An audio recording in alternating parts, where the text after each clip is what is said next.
All right, everybody, welcome to another live stream. I am Devin, part of Dads and Dice, and today I'm going to be diving into Viscounts of the West Kingdom. No secret, Paul and I very much enjoy the Garfield games. We have them all, basically. We play them all, talk about them all the time, and yeah, I haven't played this one solo in quite some time, so I'm excited to get it to the table and hopefully remember it. This one has so many different symbols, and I'm sure it'd be like riding a bike once I get going, but just remembering the difference between the arrows and the pluses and the green cards and the white cards and the gray or the brown cards. So many different symbols, but yeah, I am very excited to get this one over to the table. So I'm going to get things switched over here. And yeah, here is Viscounts. Quite the table hog for a solo game. I know that there's a lot going on here, and I condensed things down as best I could and made it very tight. Truthfully, if I was probably really playing this solo, I would push things and spread things out because I have them very close together, but that was really just to make things all fit in the frame as best I can. So, Viscounts of the West Kingdom is, what is this? It's kind of a little tableau-ish action selection system where each turn you're going to have a hand of cards here, and each turn you are going to play one of your cards down. So like I would play this here, and then you'll have all of these different symbols showing here. So as the game progresses, it might look something like this here, and so I have, one of these fleur-de-lis, is that what it's called? Fleur-de-lis, something like that. Symbols, one of these money bags, a skull, which is both good and bad because it is good because it is a wild icon. It is bad because it makes you move the marker that I don't have sitting here. Sorry, thought I had everything prepared.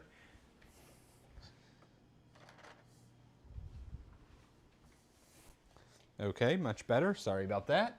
But yeah, so you're gonna be playing things, and really, there's kind of 4 different actions you can do. So I'm really gonna kind of gravitate toward the top of the board here and talk about the 4 symbols here are the 4 different actions you can do. So the first is the money bag symbol. It is all the spaces found around the top of the map that have these money bags, and when you do that, you just do whatever the trade is. So this is 1 money bag for 1 coin, or 4 money bags for flipping a card, 2 for getting an inkwell, so on. So pretty simple there. The next one up is going to be the stones here. And this action lets you build one of these buildings. So they have a build cost. If you can see it here, this costs 3, these cost 5, and this one costs 7. 7 or 9? 7. And it will let you, depending on where your little actual Viscount is on the map, it will let you build, in one of these. And so it'll be based on however many symbols you have. And then you can use, for the money bags, you can use coins to boost up the symbols a little bit better. For hammers, you can use stone. And then, yeah, so you'll place it out there. With buildings, you will get the immediate whatever you place on benefit. If you ever connect, you will get this, and whether you connect with your opponent or not, if you connect with your opponent, you guys both get it. Otherwise, you just get it once. And then it will also basically make like the actions along your player board stronger in some sort of way. The next up here is what is the castle mechanic here, and so it is using the, however you say it, this gold symbol, and you can use gold to boost it. Basically, if you have 1 symbol, you will put 1 worker up. I know that's pretty faint, but 1 symbol, you'll put 1 worker into the castle, 3, you'll put 2, 5, you'll put 3, and 8, you will put 4 workers up. If there's ever 3 workers there of your color, they will kind of do this. 1 goes to the right, 1 goes to the left, 1 goes up, and then they'll kind of just work their way up that way. This one, they only go up. They don't also spread. Yeah, and so that's the castle there. And then the last one is these inkwells for the crosses, and they are transcribing manuscripts here around the board. And you have this little manuscript holder here. Basically, there were sets at the end of the game. I think it's 16 points for a complete set, I believe. And you spin the amount of crosses or using inkwells to make up the difference, and you get this immediate bonus, and then you would plug this into your board here.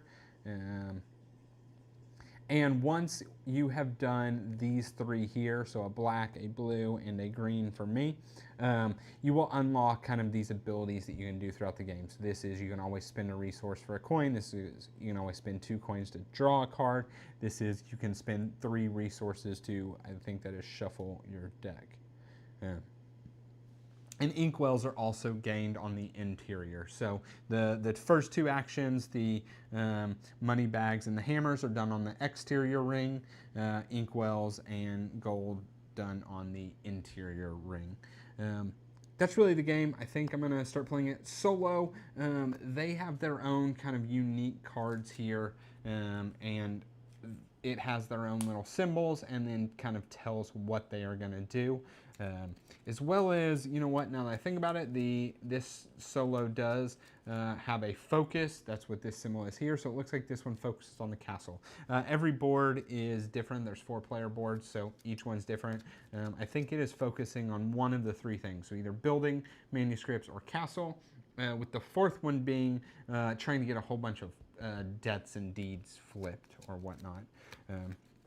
So speaking of debts and deeds, we are going to play round and round we go until one of these 2 stacks reveals this card here. So these are deeds and these are debts, and every time you take one, you take from there. There's 12 of each, and then basically whichever pile runs out, the opposite pile is going to be kind of the scoring pile. So if the deeds run out, we'll score for flip debts. If the debts run out, we'll score for flip deeds. Yeah, and that is the game. There's some interactions with these kind of workers here. I'll really get into it as I kind of flow through my player board, because this is a pretty good flow of what we do.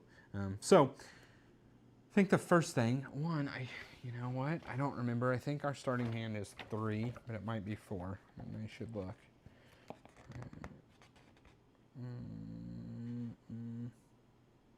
Player should each draw 3. Okay.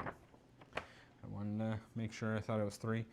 So we're gonna get our starting hand. I think that's what happens now. And I've got I've got rule books next to me because, again, there are just so many different symbols, and I've got both expansions mixed in here that adds even more symbols that I will definitely have to be referencing those. So I have a good place to show my hand. I'll just try and kind of show it out here for the moment. So got lots of money bags.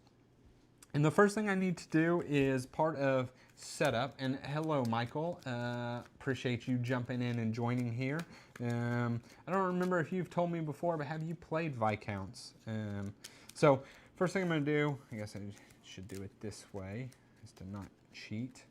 I'm going to use the AI's player board here, and this is going to be kind of our starting, both our starting resources and our starting position. Those are interesting. Is this straight up getting, now, see, I'm telling you, so many different symbols. I have to see what things do, but I think that one gets a manuscript straight up.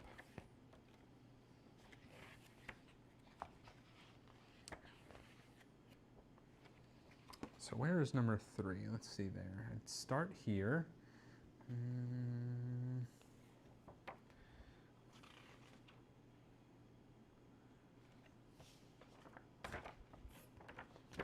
And I apologize again, there's a bunch of different stuff, so I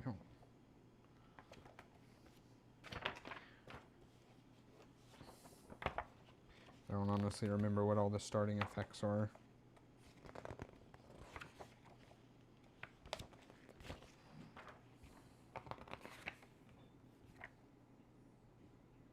Oh, gain 1 free manuscript of 3 or 4 cost.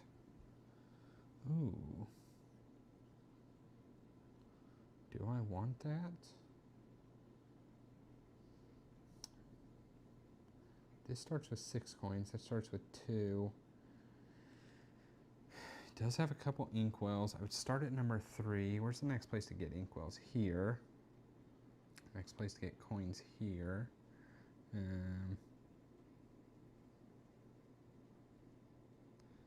Here I start at 9.5. Oh, that is where my guy ironically was sitting. 9.5. I get 6 coins, a whole bunch of stuff, a couple already flipped.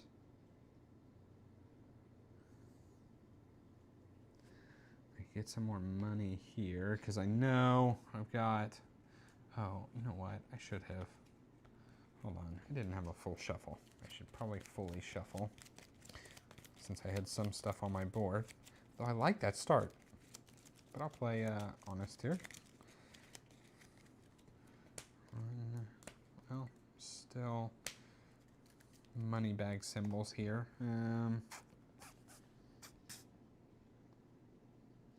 See, I mean here, coming here, getting some coins.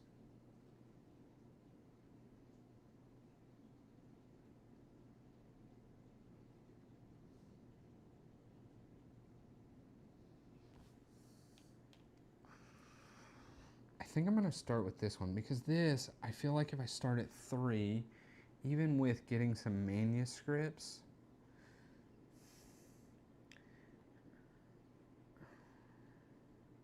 like I could get more inkwells here.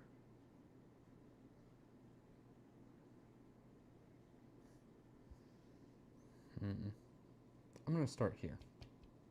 So I am going to get a gold and put my resources up here, a stone, 6 coins,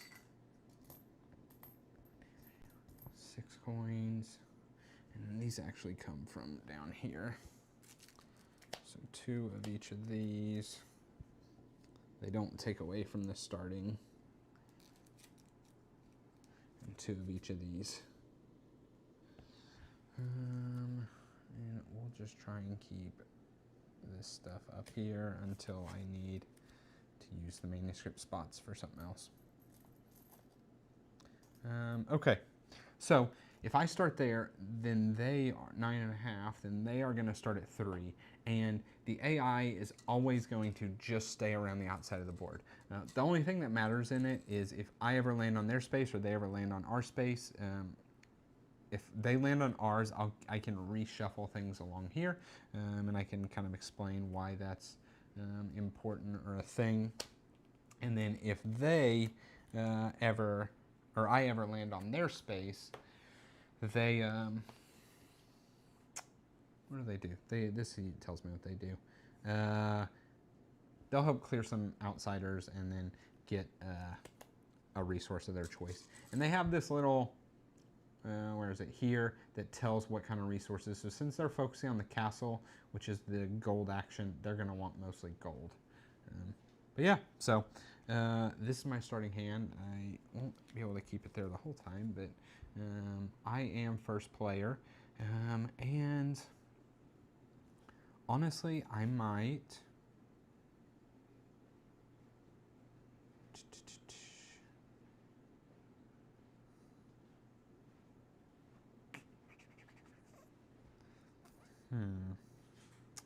I want to trade. Like I put down this, but it's pretty useless because I'd have 2 symbols and 1 gold. I could put 2 people on the castle, which doesn't do me much good. If I put down this, I'd have 4 of this, but I have 2 movements. It'd be like 1, 2. While trashing a card early is decent.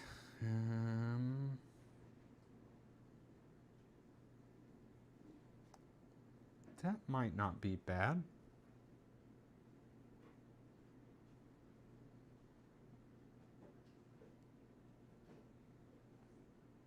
know what, I might do that. Because then the next move, I could play 1 and come here and get some coins.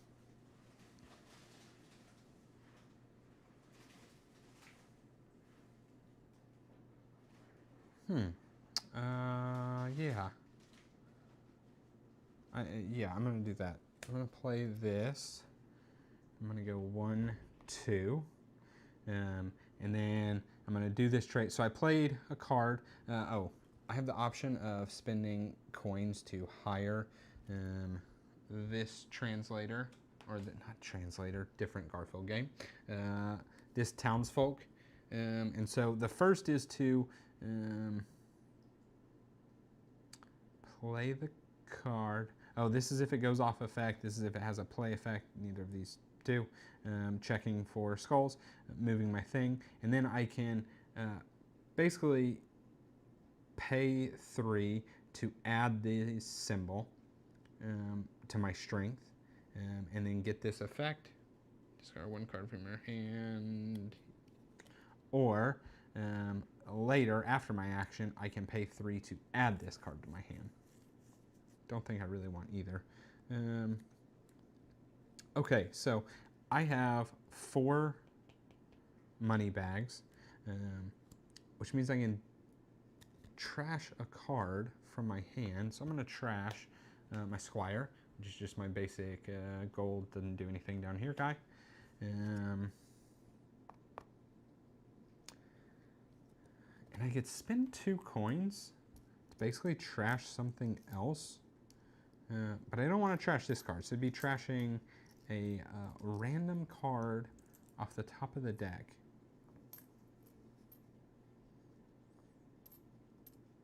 Which I don't know that I want to do that either.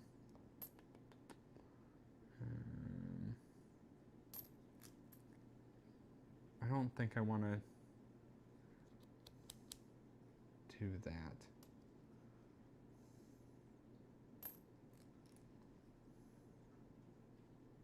Oh, I'm so sorry. I gotta stop for a second.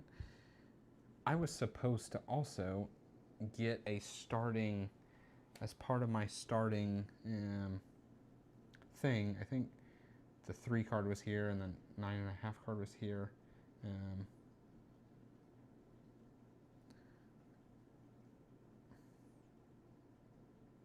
I think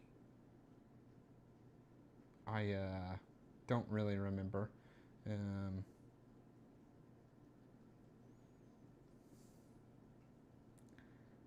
Trying to think.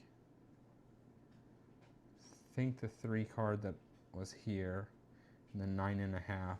Yeah, it was definitely, I think, that way. So this is the one I would take, because technically you draft these 2 things together. So I'm gonna take this, and it gets shuffled in my deck. I'm gonna shuffle it in now. Sorry, that was a slight mistake.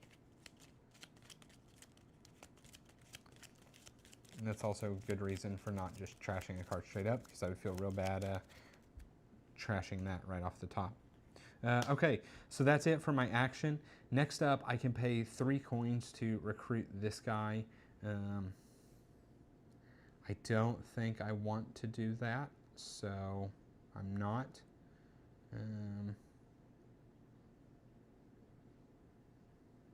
don't really love a ton of these guys.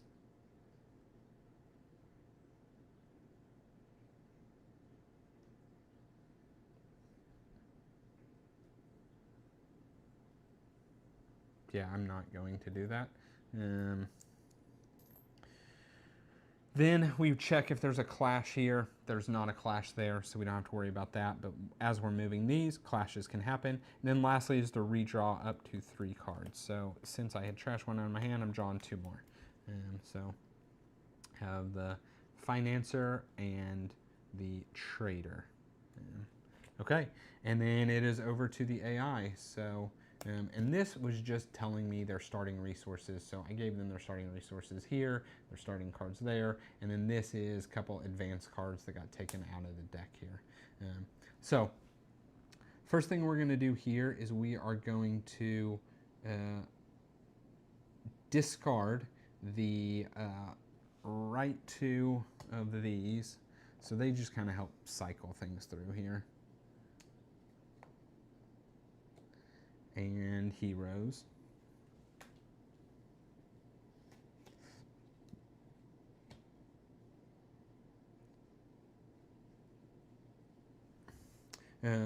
Next up, they're going to move their Viscount one space.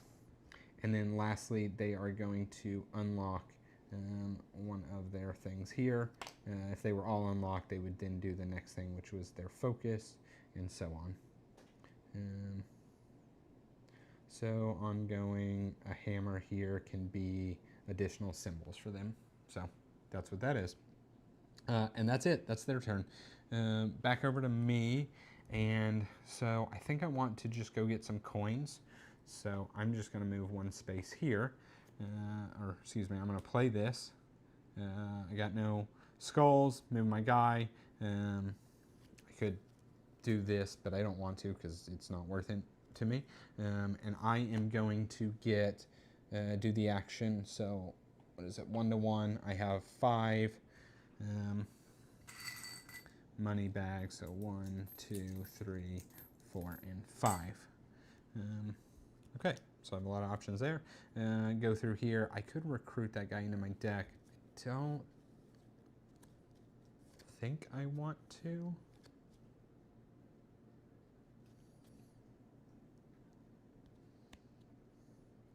I don't know exactly what I'm wanting to do here. Well, I do need to recruit some people into my deck. And I can always spend 3 coins. Instead of recruiting one of these, I can take one of these King's Orders.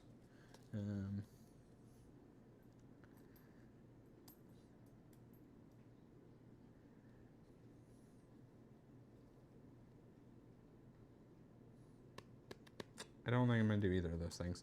And then I'm just going to draw up.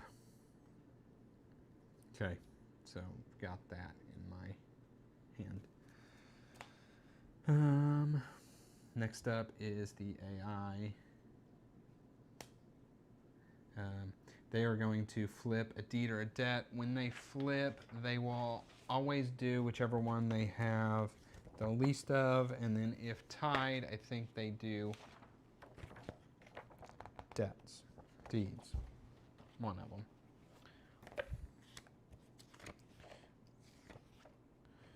Given the choice, they'll first attempt that which they have the least. If tied, they'll do a debt. So they'll flip over a debt. When you flip over a debt, you get a resource of your choice. They want gold until they have at least 6, and they've only got 3. They're going to move 2. 1, 2. And then they are going to do the inkwell action if they can. They cannot. No, they cannot because they've got... Oh, no, excuse me. They have 3, and this only costs 3. So they will get this, which moves this 1. I don't have a good place for their inkwells, so or their manuscripts, so let's just put them way up there. Okay. That's it. And then I just remembered part of my starting card was I was supposed to... That was not my starting card. Remember, I put my starting card here. I was supposed to flip a deed and a debt. The deed doesn't matter because it's just victory points. The debt gives me a resource. I'm going to take a stone because I think I'm going to try and get some stone here and build stuff because I enjoy building stuff in this game.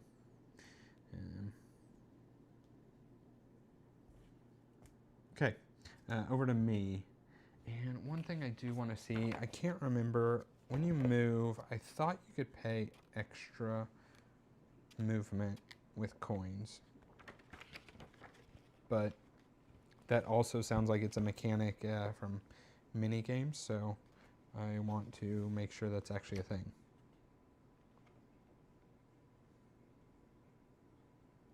Yeah, you can pay silver to move further, 1 per space. So I just said I want to build. So the next place to get...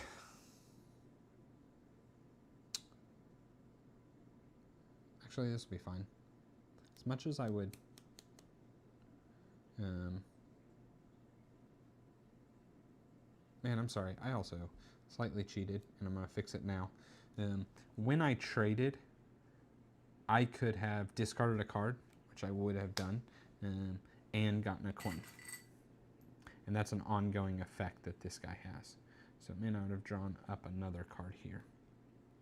Doesn't change much. No, it doesn't change much. What I think I'm going to do is play this Laborer.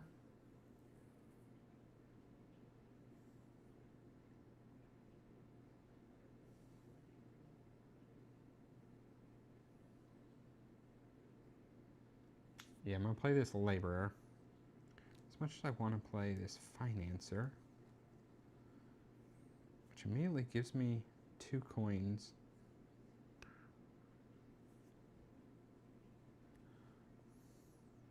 Actually, you know what? I will play the Financer. So, I'm going to play the Financer. I can move 3. So I'm going to go 1, 2, 3. Is that right?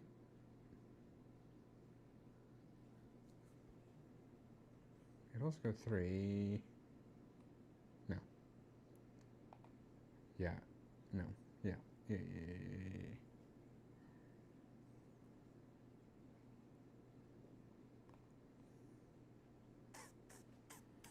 1, 2, 3, and I think I'm going to pay 1 silver.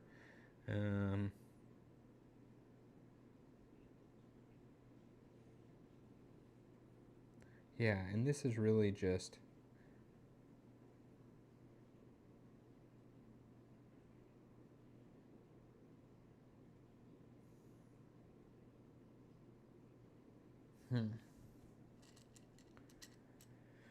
This is really just, I'm going to pay a silver. I'm going to get more silver. I think it's the best thing for me to do right now. So 1, when I play the Financer, I can discard a card from my hand, which I will do, and I get 2 coins. And then I will do this trade, which is just getting coins. So I have 5 coins. 2, 3, 4, and 5. So I'm going to have tons of coins, do what I want. And then I could discard a card. I'm not going to do that, but I am going to get the extra coin. And that's it. So I did that. I could add this guy into my deck, but I don't think I want to. No, I don't want to. No clash. Draw to 3.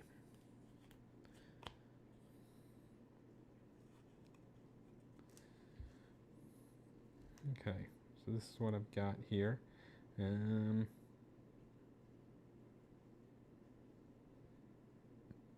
Okay. What's going on, Patrick? Appreciate you jumping in.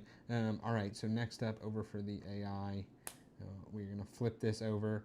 They're going to move this 1 space closer here. They are going to move 3, 1, 2, 3.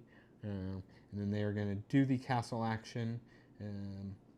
They have 1, 2, and I think they'll spend as much as they can to put as many as they can. I'm pretty positive that's how it works. So they got 2, so 3, 4, and 5. Lets them put 3 workers out. So they're going to put 3 workers into the castle here.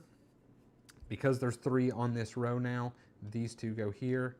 This one goes up, and then they will get to do this. For them, these plus symbols, I think, are all the same, and it just means that they add, yeah, they add one of these future schemes, which I'll place, can't quite see it, but I'll just put it off, one of these future schemes into their discard pile, so they will basically be stronger. That's how that works.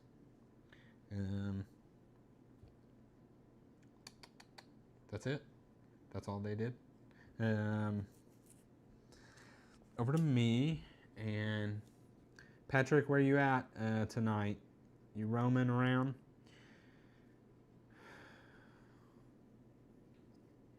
So I want to land on this space that they are on. It's going to give them a resource, but I think that is what it is.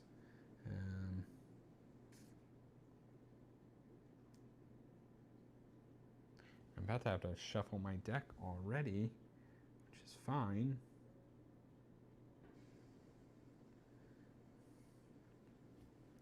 Let's put out the lender.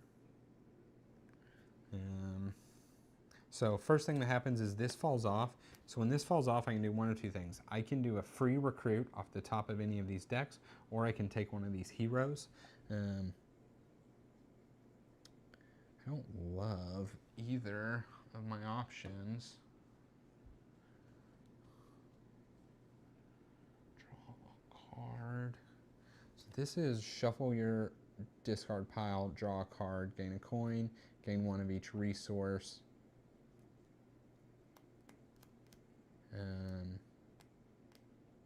When you gain a King's Order or a hero card, you can move your thing.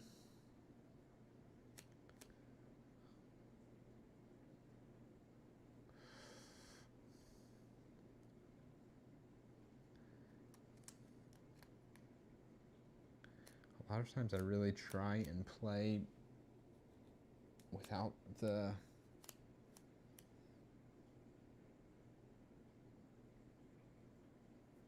I'm going to use that.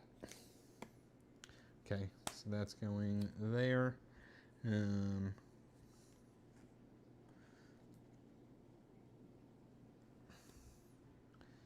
then what caused me to do that? Oh, that was this card falling off, so I did that. These slide, and then I'm going to play the lender here. So the lender, I can move one coin, or one spot. I'm going to pay a coin to move a second spot. So when I land here, they will get, basically they get a shuffle, or a rearrange. Yeah, they get a rearrange. And I will, what will I do? Oh, they will get coins instead, so they'll just kind of discard these two. And get a resource of their choice, which will be gold. Okay, and then for my actual action, so I placed this, moved. I could recruit this for one coin.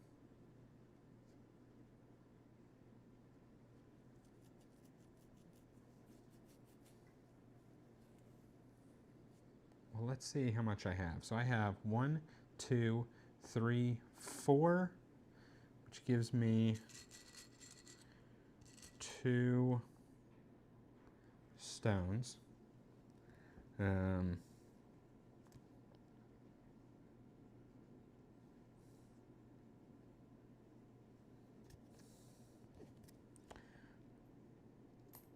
want more stones. So 2, 4, so 1, 2, 3, 4, 5, 6, 7 for 7 stone.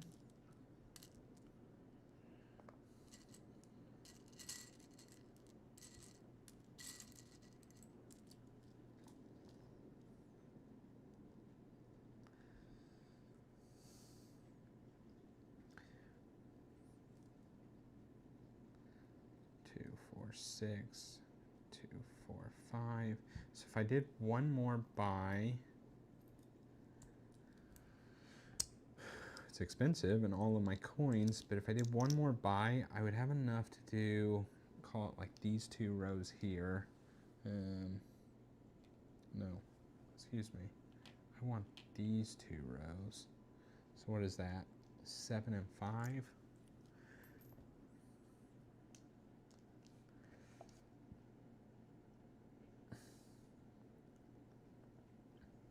I technically have, plus I'll have this guy.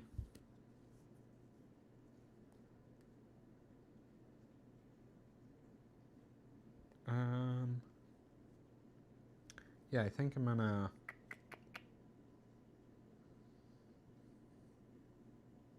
Then that gives me flexibility with the coins.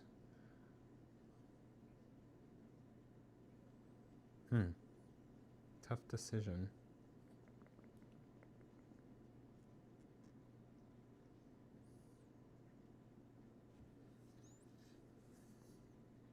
Yeah, I think I'm gonna do that.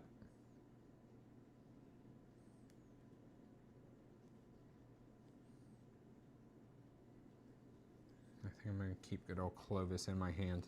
So, I'm leaving 4 coins. So I did my trade. Now I can recruit, and so I know that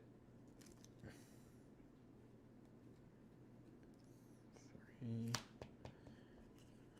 8. Yeah, I know my last card is a King's Order because we started with it. So, with that said,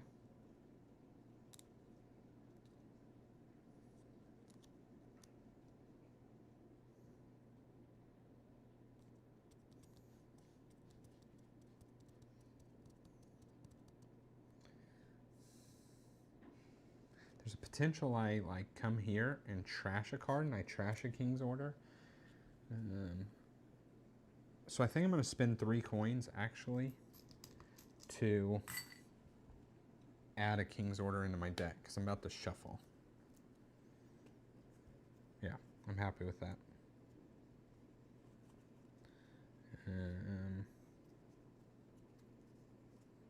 Yeah, we're good with that. Okay. So then I draw up to my hand, and yep, it was my King's Order. And that is it. Over to them. This comes off.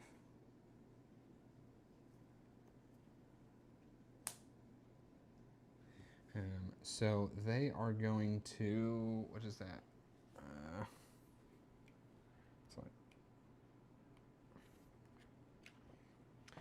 Icon indicates they'll dismiss the current townsfolk adjacent.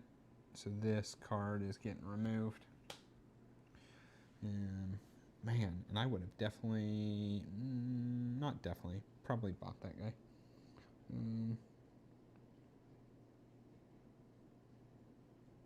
Doesn't gain anything from it. It's just dismissing them. So I'm going to move 4, 3, and 4.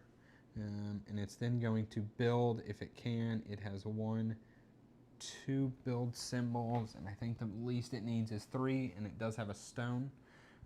So it will, what's there, build the leftmost, which is this one. And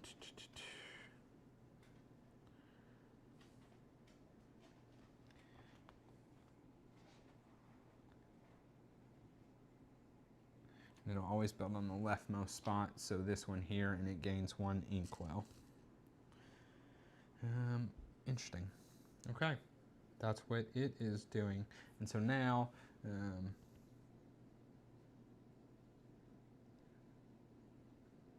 favorite West Kingdom game. This is such a table hog, though. Yes, sir, it is, Paul.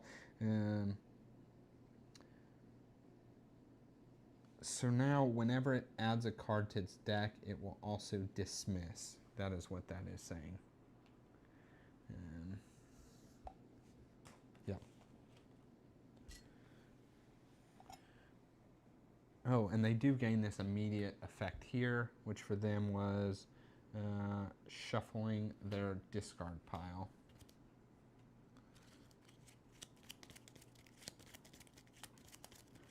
It's great for them because they added that focus card. Yeah, that's what, if you didn't catch the very beginning, I was saying this is very cluttered because I honestly had to push it all together to really fit in the camera as best I could. Like right now I'm covering up my manuscript board. If I start doing manuscripts, we'll have to figure that out. But normally, if playing this solo, like I have this pushed out and it's taking up even more space. So I bet this is taking up, I don't know, roughly 4 feet because the table across is like 5.5 or something like that. So yeah. Okay, I did all their stuff. Over to me. So I think I'm going to do what I was thinking. I'm going to build. If I move 2 spaces and build here, I can slam it here, which means I can dismiss one of these guys. And part of me wants to dismiss this one because it is like a free build action for this stuff, which I like. I also really like its in the game victory point condition, right? It's one of the ones I'm most likely to get. Although chances are, let me think about this. Chances are he discards those cards well before especially because he just shuffled his deck, before I got to do it, or get to do it. So even though this has like the icons I want, let's think about this. How would I do that? I'd have to put this out, and 3 turns from now I could take it.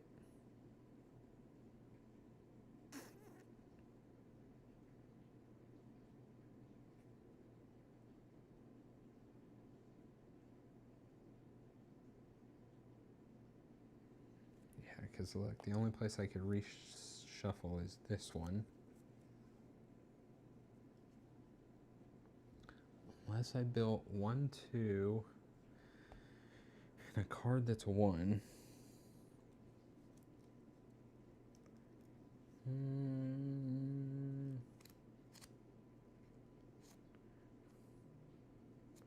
So yeah, Dennis, I did play Cupcake Empire with my wife. It's a light game, but it was surprisingly better than I expected. It's really neat. So all of the meeples that are the screen silk meeples, they're basically the flavor of cupcake that a person wants. So there's 2 different pant colors: light brown, which represents vanilla, or dark brown, which represents chocolate. So like if they were light brown pants, they wanted vanilla. If they were dark brown pants, they wanted chocolate. And then the shirt that they were wearing represented, I think there was 4 different types of flavors. There was strawberry, mint, chocolate. I don't remember the other one. I probably have it here and could look.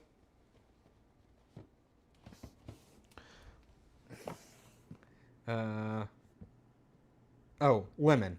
So lemon, strawberry, chocolate, mint. So if the guy was in a red shirt and light brown pants, it meant that customer wanted a strawberry icing, vanilla cake. So it was really cool how they used those meeples, and you just randomly set them out to kind of be the order system of the game. Yeah, it was cool. I did not win. I did not win back-to-back games, so obviously Lacey knows the game much better than me. But didn't have lemon blueberry, they have lemon strawberry. So then it was really actually cool. You could have mixed, you could make mixed icing, so like lemon and strawberry, and then that would satisfy anybody that had a red or yellow shirt, as long as the bottom matched up right. And then you could also mix the cake part, which would then work for either. So like you could have a mixed cake with mint, and then then you would be able to fill whether the guy had a green shirt and light pants or green shirt and dark pants. It was really, how they did the meeples, super clever. Okay, over to what I am doing here. No matter what, this guy slides off. I think I just forgo the fact that I will like not get these 5 victory points.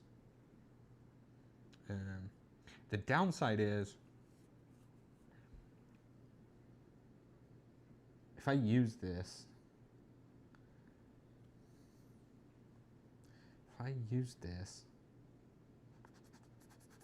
this goes, and then like this would be my next one, right? Victory point per sets, and I'm building stuff or about to start.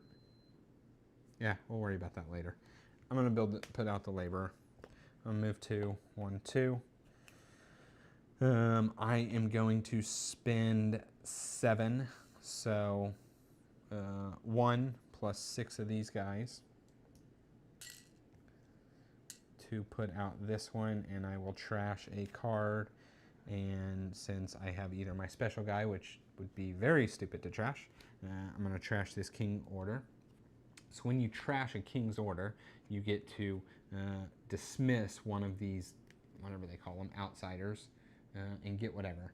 So initially I was thinking this to get 4 coins. Part of me now is saying this.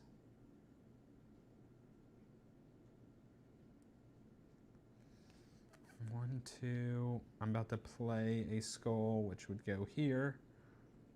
I would get to then add a hand size, or when I recruit a card, I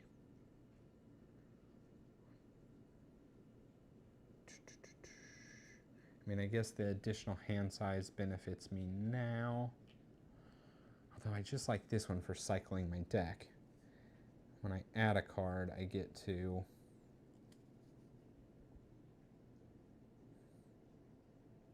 what do I need to do? In the immediate future, I need my money bags back. So when I add a card, I, what is it called? Discard a card. I don't think I'm doing that for a turn or 2. I'm going to do the hand size. So I'm going to dismiss this guy, get a couple of these black pegs, put this here, get one of these, and this guy's gone. Yes, this is the Castle AI. I actually forgot that they had focuses until I was going through the rules in the very beginning of this, and I saw this symbol, and I was like, oh yeah, they have a focus.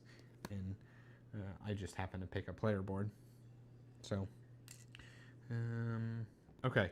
So I did my action, no clash. Now I draw to 4, and I gotta shuffle these up.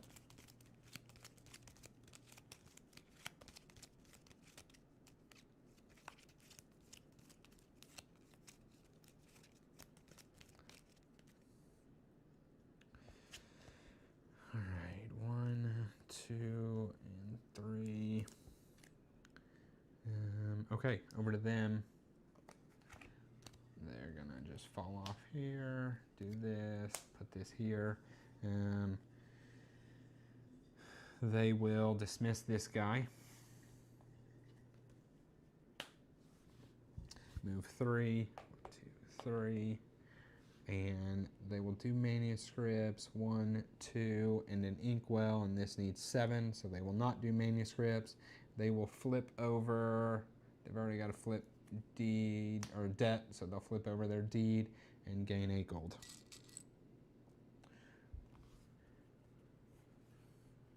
Yeah, it is kind of like I'm playing you, except for they are not doing good at the castle so far. But I'm sure that'll come. Okay, so pretty sure I'm going to play this because at this point I definitely do not want to end here. So I'd much rather be here or just further this way and get more coins. And I can immediately hire. Ooh.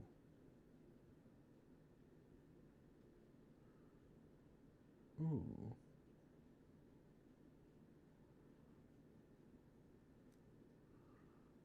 I may call a quick mulligan. Had I paid attention to, because this guy was in my hand, I would have definitely built the one that when I hire, I get to discard. So I'm going to just place that off to the side. And yeah, so this guy's going to fall off. These are going to come here. This is going to come here. So yeah, I get to immediately hire. None of these scream at me.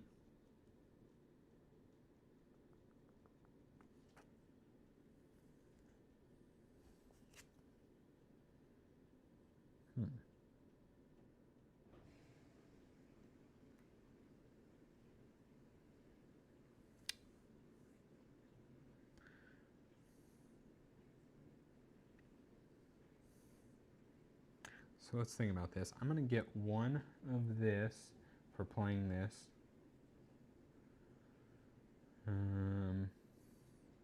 If I play this one with it, I'm going to get 2 more. So if I hire this guy, I can have a collision here.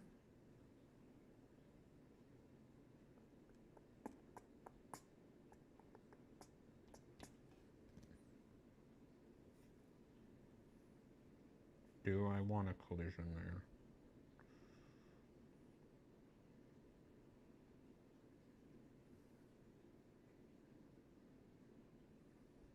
Yeah, because then I could play... Yeah. So I'm going to hire this guy. Or do I hire this one? Do I want to discard one of these?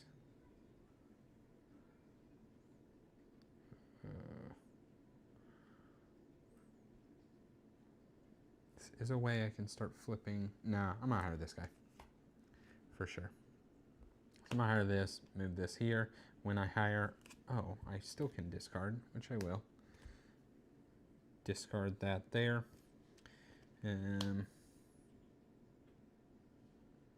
Okay, sorry, did all that.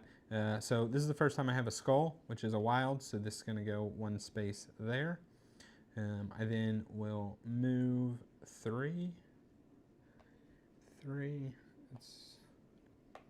Oh, hang on.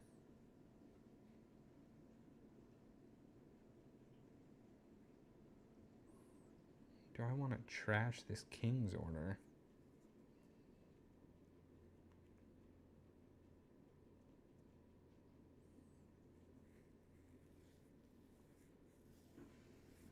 Trash the King's Order to hire 2 people?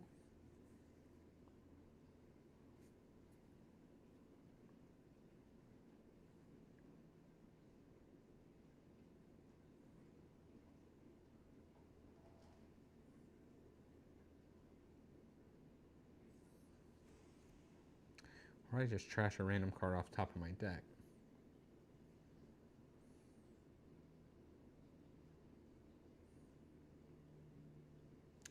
Maybe that's what I do. Although I have my hero guy in there, that would make me real sad.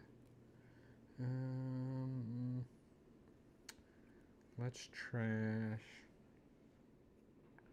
I could also trash this thief.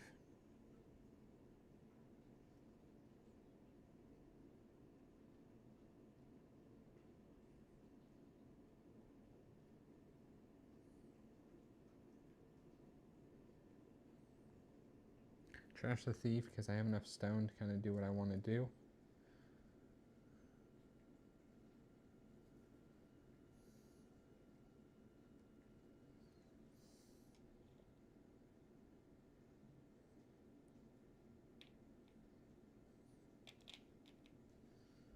Sort of.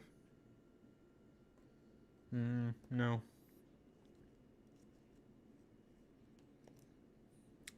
No, we're gonna pay 5, so I have 2 symbols plus 3. And I think I'm gonna do this one.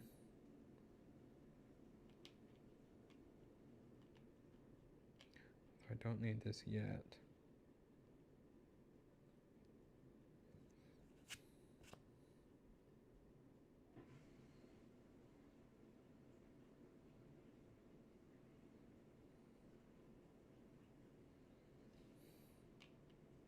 Yeah, do this one. I'm gonna trash random card off top.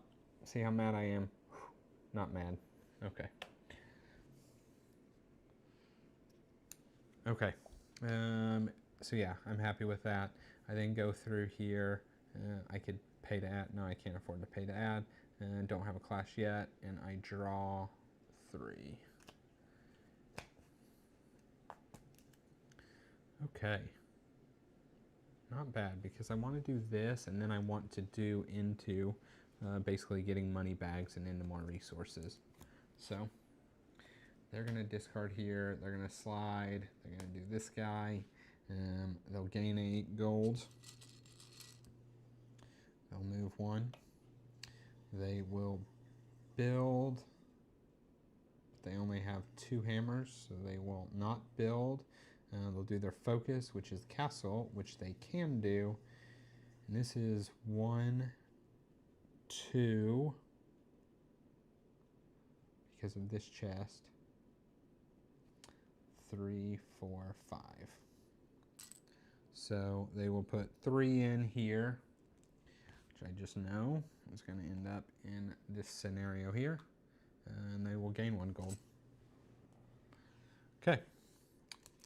Over to me. This is going to drop off. When it drops off, ooh, I can get a lock, or I can flip something.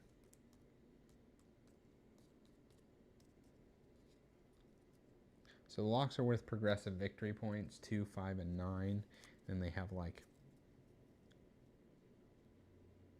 some, I mean this one, right? We'll put it here because I'm about to get it now, which is kind of going for what I want. But they like this is when a skull goes here, I'll get a stone, which is about to happen now. So I'll get a stone. And then, yeah, so having all 3 in the end is 9 points. Or flipping. Flipping's also very much can be worth it. But because that had something that benefited me, we were good with that. Okay, and then I'm going to play this thief. So now I have 2 skulls on my board showing. So this is going to go 1, 2. So we will resolve a clash at the end of my turn here. That happens at the end. I already did that. So I am going to move 1 space here. Interesting.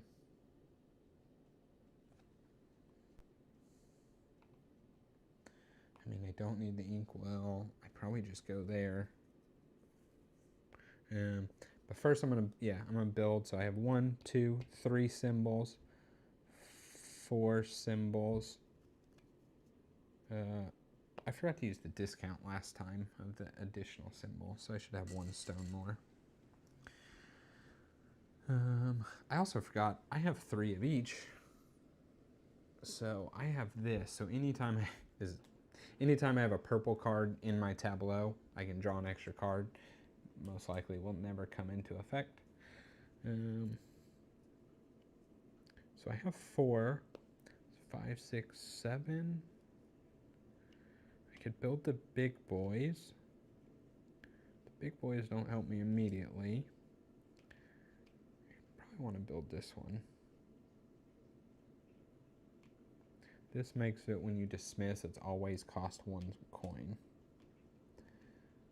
Maybe an extra 1 is also pretty good, but I'm going to do this. And I'm going to build it here. So my virtue peg will go here. And I get a gold.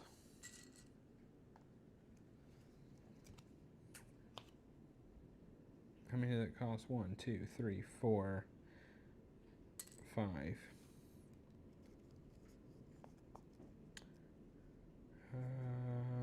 Yeah, I'm good with. Yeah, I'm good with that. I don't want to add that guy to my deck. And now I just draw 1 more card.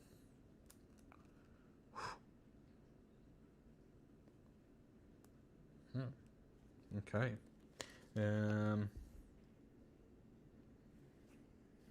So, I should resolve this. I get 2 coins and a debt. The opponents, if they have 0 skulls showing, which they do, because pretty positive they got cards that show skulls. They definitely do. They just go 1 bump here. And then my thing resets. That's it. Simple as that for a clash. Over to them. There's a skull. So they have a skull, so then they move their black for each skull that they have.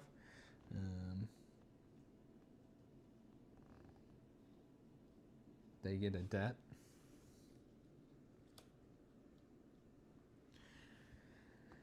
They move 4, 2, 3, and 4. They then do this. So they've got 1, 2. So they can make it 3 to put 2 people in this row. So that is going to go 1, 2, 3. And they actually are going to end up resolving this.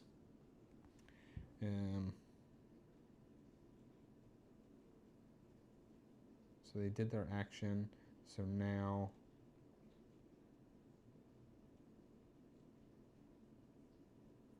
what are they doing? They did their action. I think their playboard goes in the same order. Honestly, not certain. But anyway, they do have a collision. So they're going to get 2 deeds. These pegs will go back. And then they were here. So if I have any skulls showing, mine goes to the right, which I do. That's it. Okay, over to me. Speaking of skulls showing,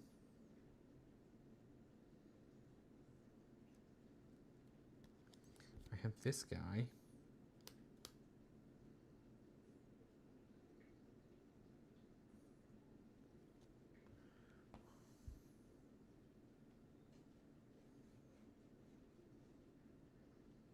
I can land here. I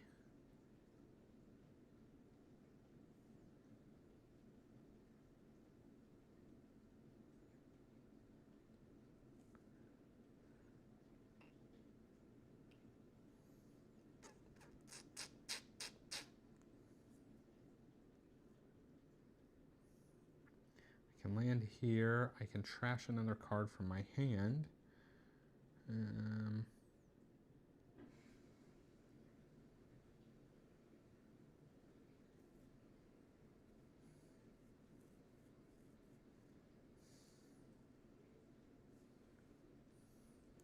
think I do that.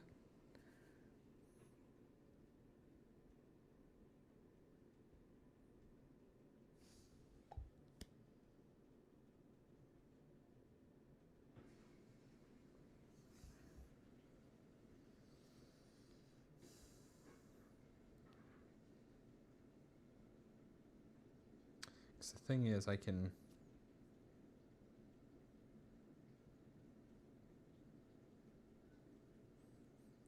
keep flying through these debts is what I can keep doing. But I'd play another skull. I'd move 3, and then I could play...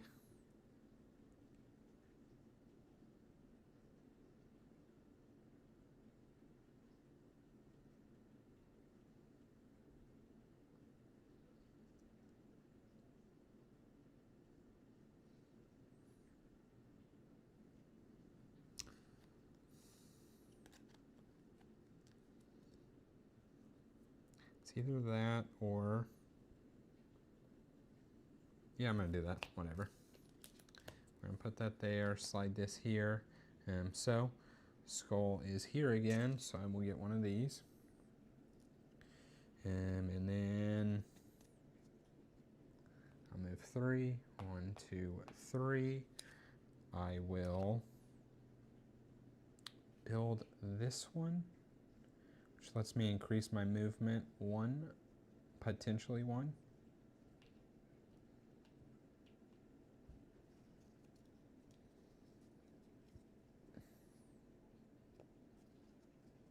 Yeah, we're going to do that. And then my debate is, I mean, it'd also be good to just flip something, right? Like, the way I'm playing, I'm probably going to deplete the debt deck. Now I can flip one of these. Well, they're the same points to flip at this point. Flipping, like, it's what deck is going to run out. Because if the debt deck runs out, the deeds score. So I think the way I'm playing, I'm going to get a lot of debts. So flipping over a prosperity and trying to win. I think it's an 8-point difference. I can't remember if you score 12 and 4 or you score 8 and 0. It really comes out the same. 8 points. The reason to flip this is I could get a stone.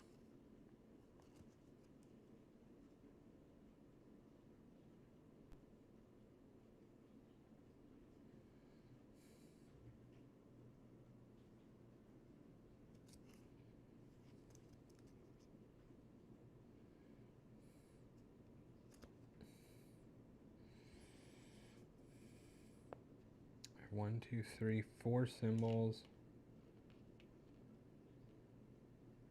I'm going to flip the deed. Okay. There's also merit to trashing a card. There's also merit to trashing a card. If I have to trash the top of the deck, can I shuffle? You may shuffle your discard to discard from it. If you have no draw pile, you may shuffle your...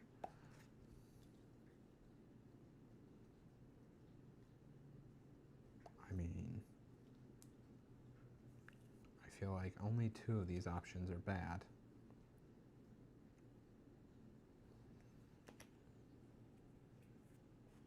This one is very good. So 1 option is very good. 2 options are bad. 2 options are eh. No, I'll just keep the thing flipped. Man, the thing is, like any good deck builder, I like having a small deck. I mean, actually, how much more hammers do I really need? Yeah, I'm gonna shuffle these. We're gonna... Who knows what's gonna happen? If it's King's Order, we'll call it great. It is not. It's the meh. Okay. So that's putting it here instead. Okay, did that. I can add this guy to my deck. I'm not going to do that. And then I draw.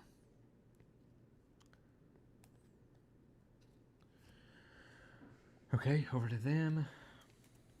I will say one thing I like about this AI, besides the many, many symbols, is they are very easy to run once you know all the symbols. Of course, I say that, and I'm going to have to look up a symbol. Oh, it's right here. So when they would discard this, they just move this one. They do that. They move 2.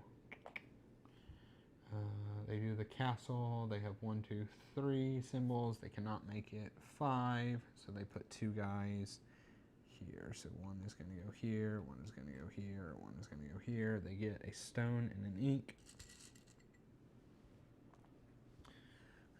Okay, that's it for them.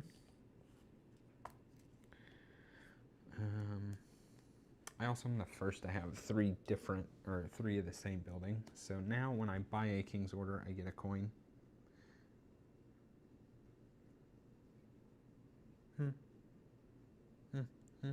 Don't know how great that is.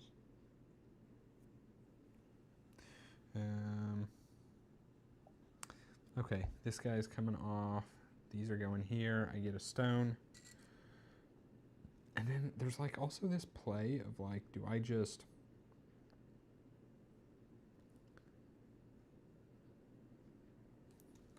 Like I play this because I want the fall off effect. Move 2, 1, 2.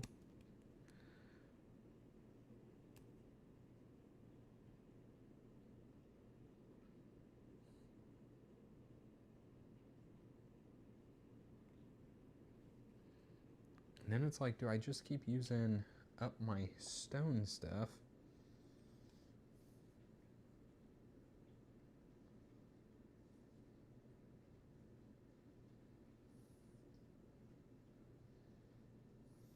all of these guys I have out in play have a fall-off effect.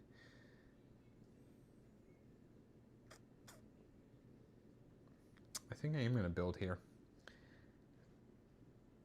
I have 1, 2, 3 symbols, so I can build this. Feel free. So let's put it there, gaining the virtue.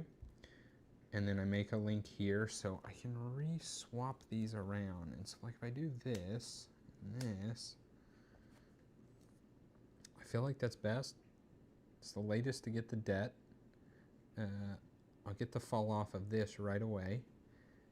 And then this will get to come over, giving me another skull, which is another one of these. And I'm just like putting off having to go get more stone. Yeah, we're good with that. So did the action. I could recruit this guy.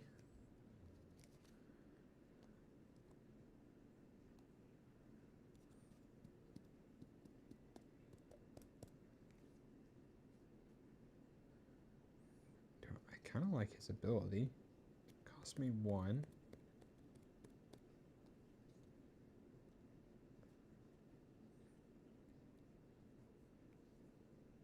I really kind of like his ability.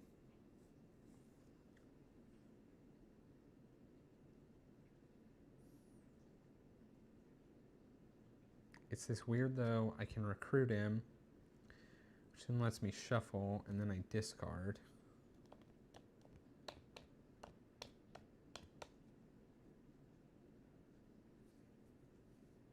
Let's do it.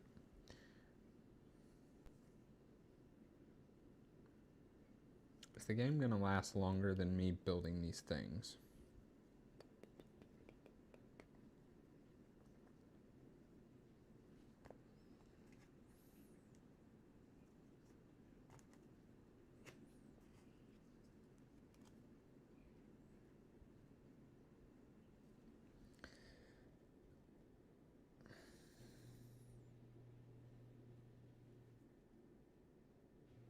I think I'm gonna do it. So I'm gonna recruit this guy. So he goes here. His little recruit is to shuffle my deck, or my discard in my deck. I really wish I had a power of when this happened, because I'd be doing very well. Okay. When I do that, I can discard. Let's discard this guy. Yeah. Discard that guy. No clash, and then I draw up to 4.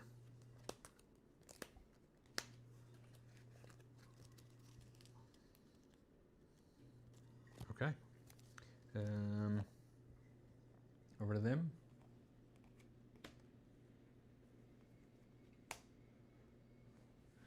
They are gonna discard these 2. Also, it took them forever to discard those 2. Definitely could have played the King's order, which would have let me recruit that guy, this guy, that I thought was pretty cool. Give me 5 points for having these down. Give me a couple symbols I like. That's alright. I'm dumb. That's the wrong deck. See, too many symbols in this game. That's recruiting the hero, or discarding the heroes.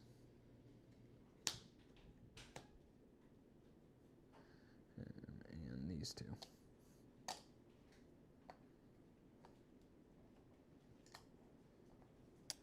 And then moving 1 space, whoops. And doing his next unlock.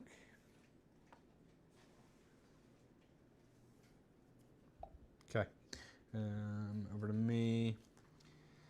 So the shuffle was nice because I did get my hammer, and now I think I just keep going around doing the hammer. I can move 2. 1, 2.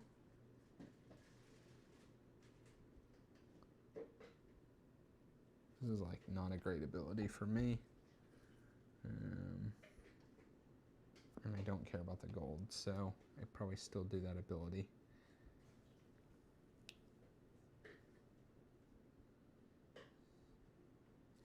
Yeah, I think I'm going to do that. I'm going to put down the hammer, okay?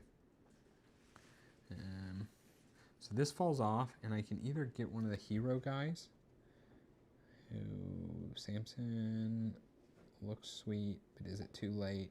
Because I'm going to spend, this hammer is getting this free, and then I would have at least enough to get one more hammer.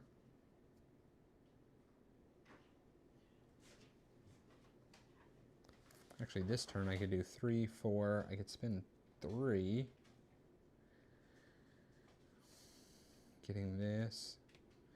I've just about got them all out.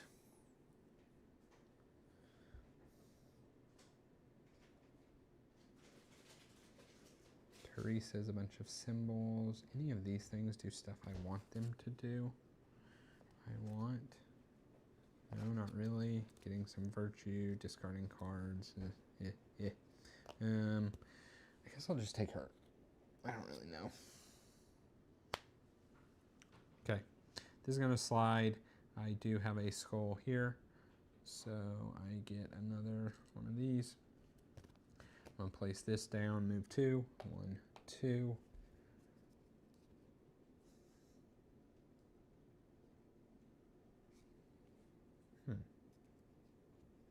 There's also, I pay 1 coin to place it here instead.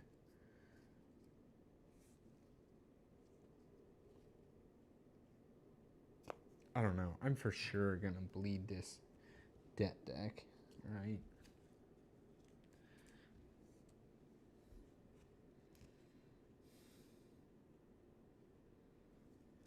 I think.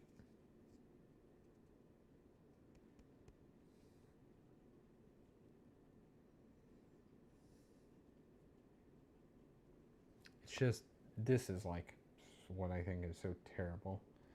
Does nothing for me. Whereas this gives me another stone and a couple coins, gives him a resource, gold. But whatever. Thing is, do I need the stone? So right now, I can build one of these 2 guys. For it cost 7, it costs 3. I don't currently have anything in my hand to then. So if I plan to, when these slide, have 1 more stone, it costs 4.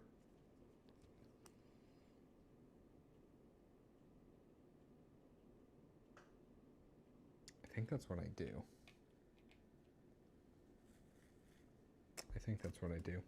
I'm going to spend 1 coin to move 1 more space forward. I will place this one here. So it costs 7. So I have 1, 2, 3, 4, 5, 6, 7. I get a stone. And I get 2 coins.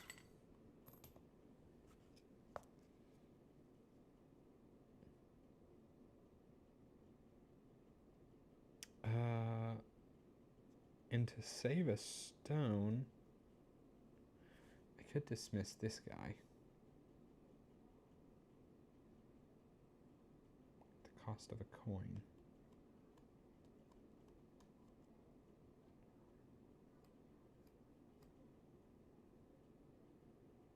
Which I think I do.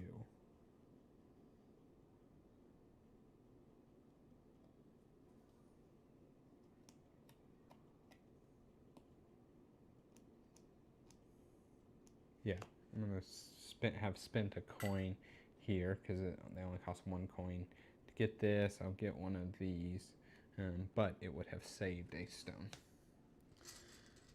because I had 1 more symbol. Okay. I could then buy this guy. I don't want that guy. I gotta think what I'm doing after I'm building. It's future problems.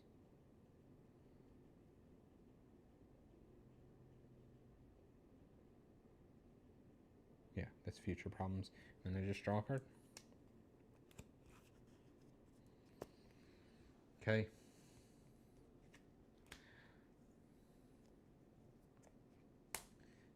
Okay, so they will move this one for the skull. They will recruit one of their black cards. I also got real lucky. This is definitely their black card. So when they reshuffled, it just ended up on the bottom. And their black cards are like more powerful cards. They will move one space, and they will do their focus. They have 1, 2, 3.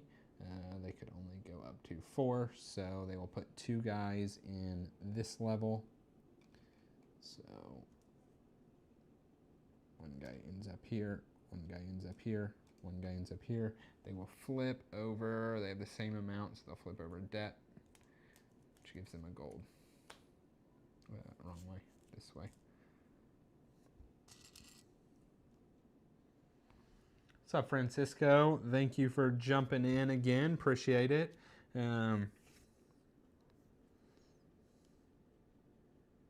Okay. I mean,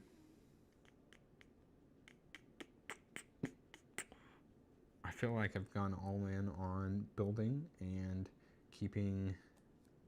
I got a bunch of resources in the beginning and have just been able to sustain, so I think I just keep at it. So I'm going to do this. When this falls off, I reshuffle this. Oh, I should see what all I do. I reshuffle this, I draw a card, and then I gain a coin.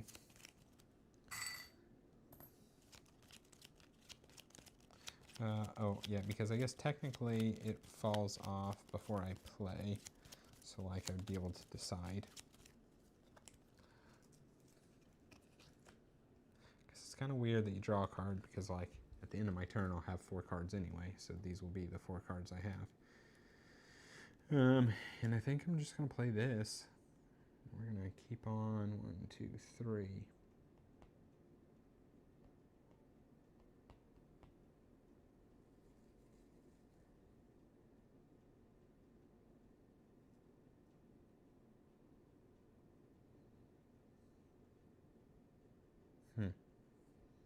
I'm like half tempted to actually do this instead of build, but I think I'm going to build because I can tell my next turn I've kept getting lucky.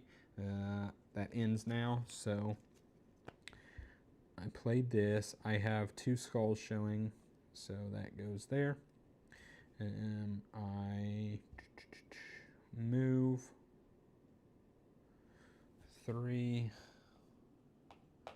Let me think about this, because technically I could come inside. I doubt I want to be where he is unless I want to build this. This does give me another lock.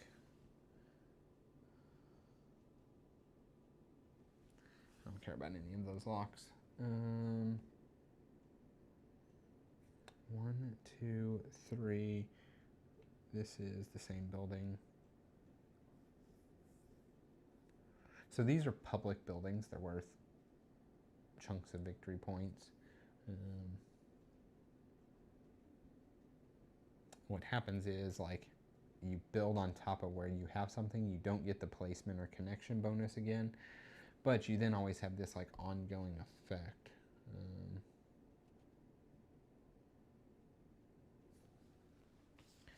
Now that I think about that, what the heck is that ongoing effect? Might be something I want.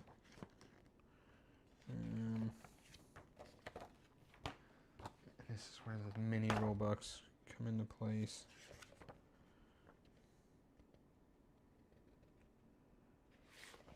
Which one adds public buildings? This adds public buildings. What do they do here? No. No. No. I'm sorry. I'm just trying to figure out the public trading post. So anytime you gain or destroy a townsfolk card, a hero townsfolk, you may flip a deed or debt. Okay.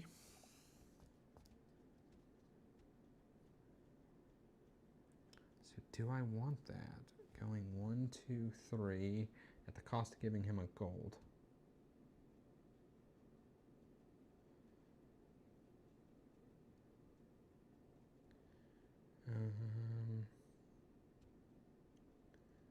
It's either that or I build here.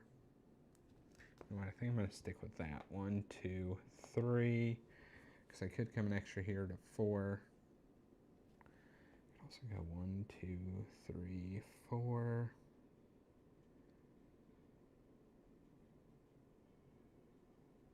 This is going to cost 3.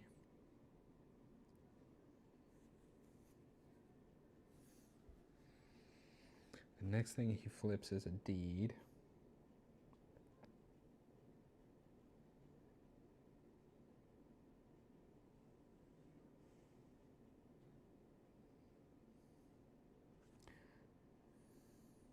Like, taking this is just 1 point. Doesn't really do much for me. The resource.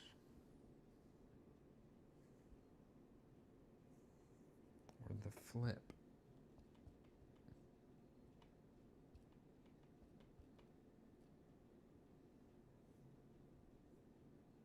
The flip and then inkwell. I don't care about that. But the flip.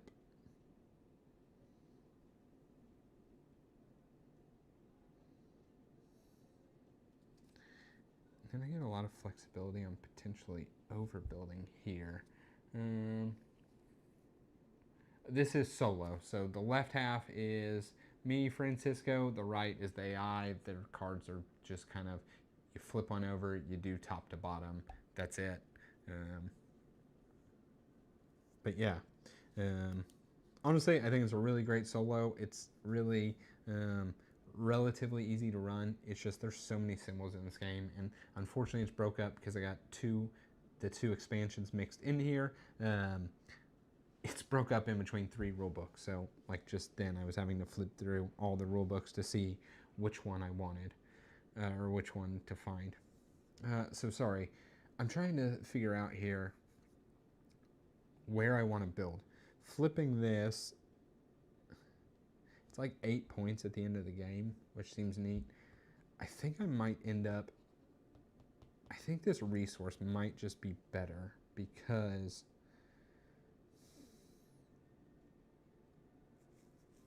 it lets me sustain doing what I'm doing. Although I think what I'm doing is coming to an end. I think next turn I can build again. And then that's kind of it.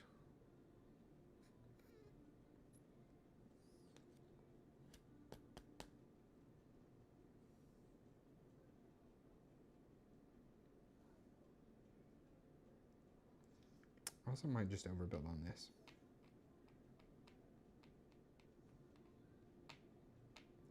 You know what? I think I'm going to do that. I'm going to go 1, 2, 3, 4. I'm going to build this public building here. So you build on top of one of yours. So this has to go back to my board, and I can select which one it's going to go on.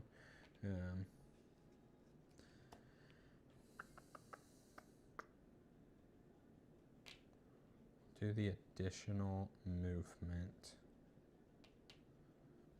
Cover it up. This costs 4, and I have 1, 2, 3, 4. So that just goes there. You don't get the placement again, but I do have this public building card in my pile of stuff. Here, best I can do.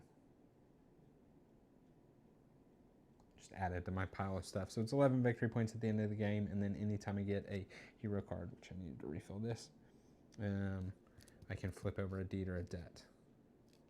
Okay. So did this build. I could recruit this guy. Definitely not doing that. And then I draw up to 4, but I'm currently at 4. So over to them. This kicks off here. These go here. This is here. So they will reshuffle their pile, which is okay. They're about to have to do that anyway. They just do it without this card, which I'm okay with because that also means, depending on how quick this game ends, they won't get their last little chest. They're going to move 1 space. I won't lie, I kind of thought about ending there because I wanted to potentially get landed on to move some stuff around, but And they are going to do the castle. They have 3 symbols plus 2 gold. So they will make it 5, putting 3 guys out in this section. So I'll do this in order. It's going to go, all 3 are going in there. And then because there's at least 3, 1 goes here, 1 goes here, 1 goes up. So they get to flip a deed. And then this has 3, so doot, doot, doot. They get a gold.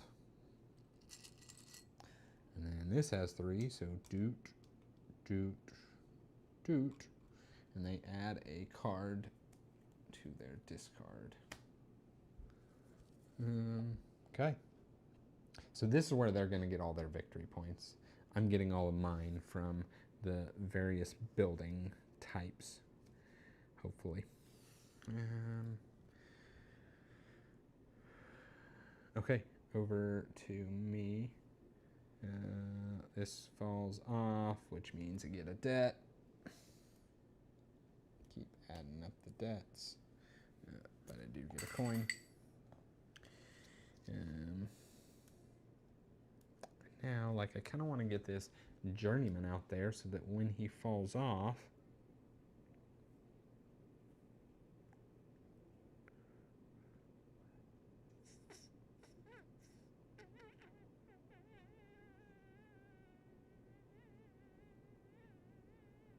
yeah, I'm going to place that journeyman. So when he falls off, I can do this public building, which recruits and lets me flip over a deed or a debt. Because I need to figure out ways to do that.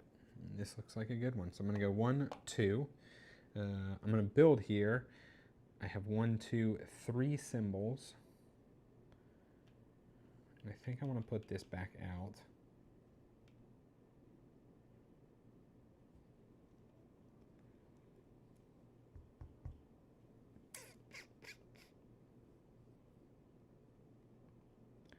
There's also a play. I have 3 of spending 4, getting this out while I have the chance. Because odds are I will not have the chance. I do have another. Yeah.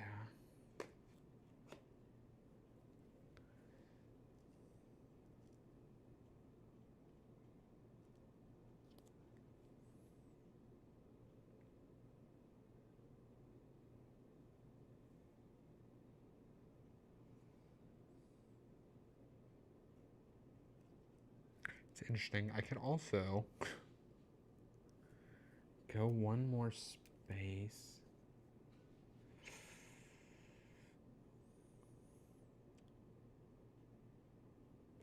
One more space and get this public building. And while this does set it back,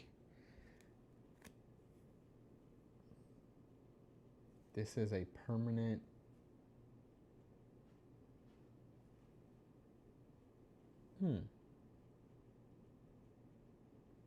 You know what? I'm going to do that. I'm going to spend a coin. I'm going to come here. All my hard work on buildings. I'm going to put this back here. I'm going to spend 6. So I had 1, 2, 3. So I spend 3 of those. I also was supposed to, get 1 whenever this came up. I think I did that on the one before. Yeah, I definitely did. So I spent my 6, so I'm putting this out, and then now I basically always have a skull, so I always have a wild. It's good and bad. It's bad because it does count for skulls here, counts for skulls here. It's good because it's always a wild. So let's just somehow play that. We'll put that right there. And I get to recruit a hero. Now,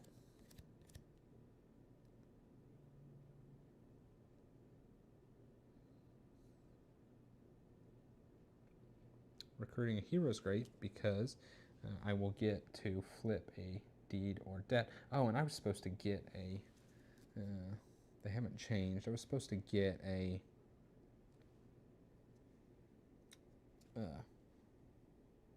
whatever, lock.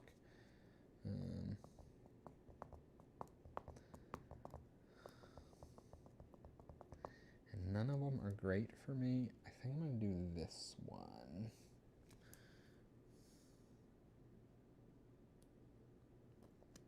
And I'll just have put it there and have gotten a inkwell.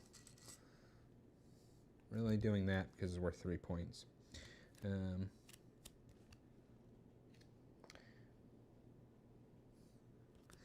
And then if I recruit this guy,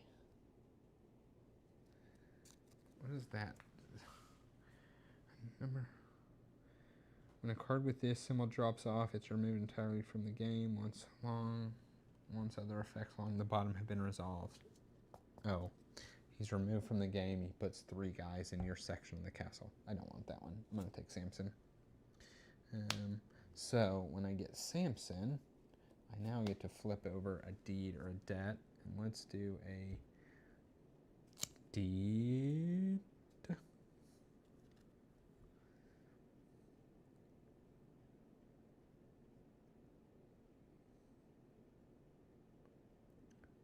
Deed.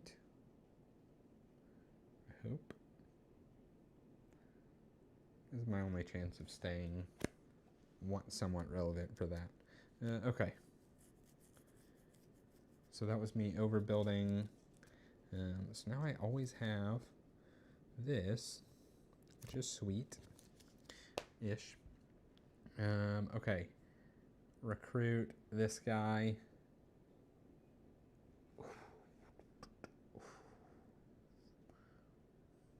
How long is this game going to last?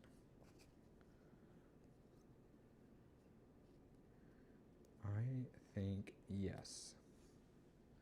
I will spend 2 coins to take him. When I recruit, I can discard a card.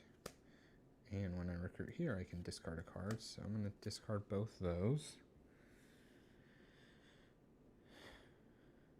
And then I draw up 1, 2, 3.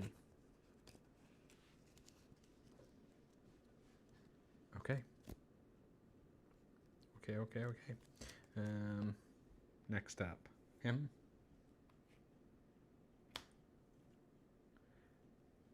Francisco, have you ever played this?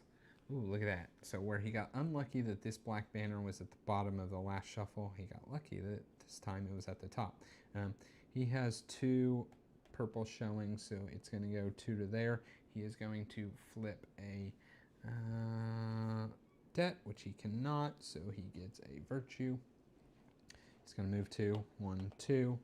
He is going to do this, which he can. He has 3, so he's going to put 2 in the castle, which are just going to go on the outsides. He's about to send some guys up. This would go up, giving him a gold. And then these, when you have 3, it just sends 1 up. He's going to get another gold. I think I was supposed to complete the whole bottom row, but I don't think it's going to matter too much. This here, this here, this here. He gets to flip this. And then this will go up. He'll get another gold. This one here. This one here. This one up. He gets a this and this. So he is looking great. And nothing goes there. And this here. This here. And this here. And he will get 2 of these. So he will have a clash at the end of his turn here. I think that's it. Yeah, so he'll have a clash. He's going to get 1 prosperity card. Those will reset there. I do, of course, I will always at this point have this showing, so I will be there, which is fine. Yeah, that's it. Over to me. So, while a lot happened here, he got a lot of points there. He does get this Castle Leader card. I was pretty much banking on him having it anyway. It's 5 points for him. He doesn't use the extra movement on it. So I've already clashed, so I mean I might as well put out a skull, right? And then I would have 1, 2, 3, 4. to build. I'd be moving 3. 1, 2, 3.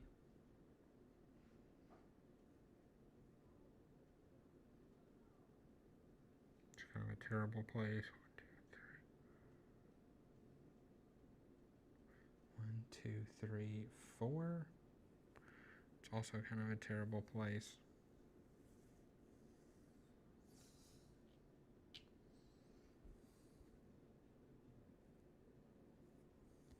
Do I not play this, and do I play like this instead to try and get my last lock, which is an additional 4 points?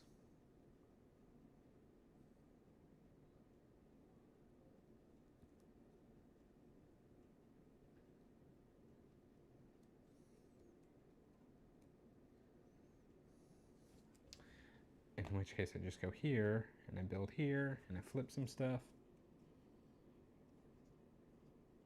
I like that.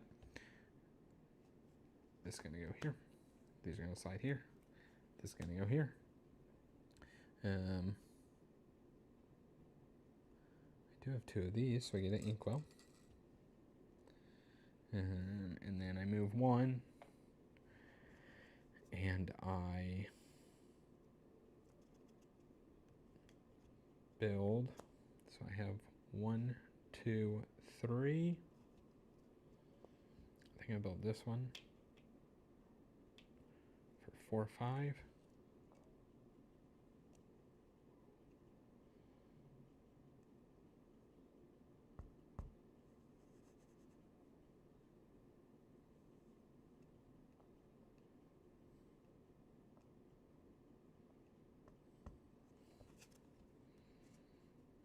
Yeah, and then I could do like a decent amount of trading.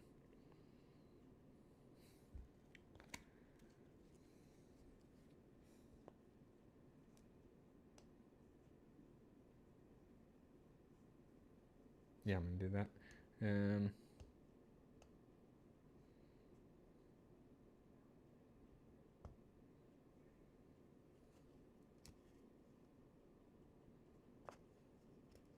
Yeah, so I'm gonna spin 2.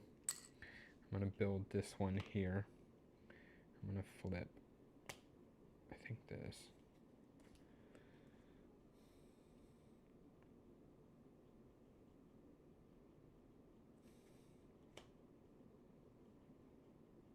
Okay. I could have spent 1 coin to use this guy's ability,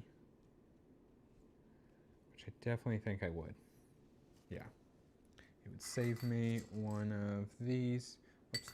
I'm going to spend a coin, and it lets me shuffle my deck. That's really the biggest thing. So I'm going to dismiss him, and it just had given me another skull.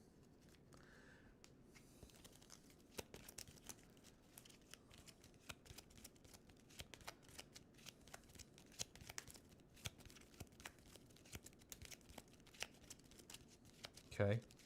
And I flipped over a deed, and then, oh, and then now I draw. Probably not the one I will play, but all right. Over to them. Flipping this. Okay. They will dismiss this, getting to shuffle their deck, which is decent for them because they had just gotten that 1 card. They're going to move 2, and then they are going to do the castle action, which they easily can do. I think they are 1 short from having 8, but it's honestly okay because this is their last 3 workers, so this is the last castle action that they can do anyway. So they are going to spend this. This is their last 3 workers. All of them would go here. I'm putting 1 there, 1 there, 1 here, which lets them recruit a worker. I'll do that in a second. Then this would let them, they would still get a gold because their logic. And then this goes here. Okay, and that's it for them. Over to me. This falls off, nothing happens. These come over. If I move 3, 1, 2, 3, and build here, or 4 and build here.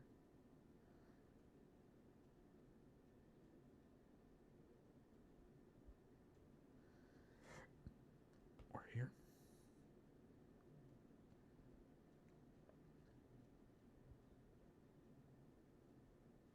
Oh, and I had a clash at the end of my thing. They were showing, so they wouldn't have gotten any benefits. But I did get 3 coins, 2, 3, and 2 more debts. My debts are stacking up. So what I think I'm going to do, as much as I would like to just keep building, I think I'm going to take a quick pause on that while I have a whole bunch of resource symbols.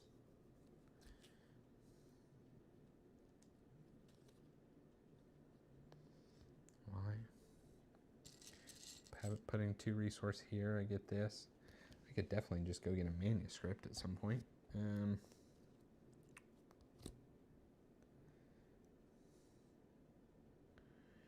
going to put this here. I'm going to move 1. And then I can go get a bunch of coins. I could also get 4 more stone. And maybe finish out building 1, 2, 3, 4. Finish building these guys. And I think that's what I'm going to lean toward.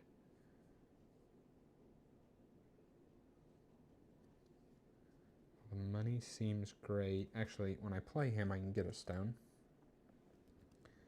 Well, the money seems great. I don't think I need it. I'm going to spend a coin to go to... Where was I? Oops, here. Yep, because I just went 1. I can move an extra one for free. I'm just going to go there, and I have 2, 4, 6, 8 money bag symbols. So I'm just going to get 4 of that. I think that's enough. I think it's just barely enough, but I think it's enough for me to build these 2 guys. And I'm really just banking on getting all these victory points from this stuff here. So that's what I am going to do.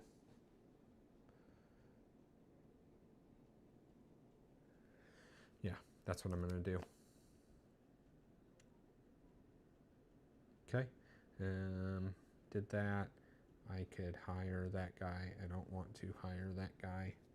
I could just draw it. Okay, over to them. So really my plan is, at this point, very much based on finishing out the rest of these buildings so I can get the max points for building. And I've done pretty good. This is only the 2nd time I've had to get resources. So one of the first turns of the game, I went here, got rid of a card. I went here, got money, went over here and got money. And then I just got resources, I think here. And I've been living off of those. So I think I'm doing pretty well. This deck has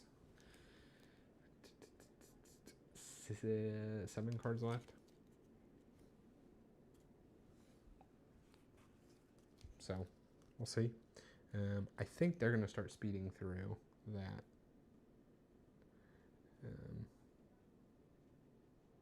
But we'll see. Okay, them, what did I say?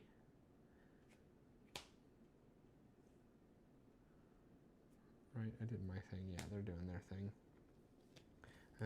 They're going to dismiss this person, which lets them shuffle their deck, which is great for them. They're going to move 3, 1, 2, 3. They are going to try manuscript. They have 1, 2. It costs 3, so yeah, they definitely have the inkwell for it. And they will just get this manuscript here, which lets them recruit another one of their powerful cards.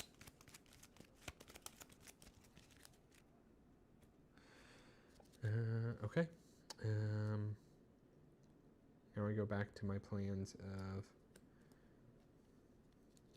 building stuff. So first,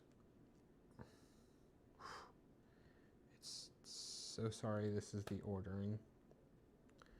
The first thing that's going to happen is that's actually going to fall off, which means I can recruit one of those guys. I can also recruit any of these, but I don't want any of these.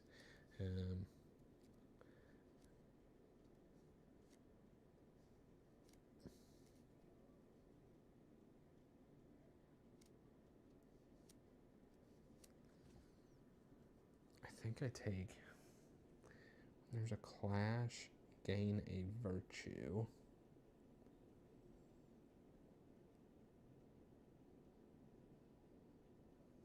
I think I just take this guy.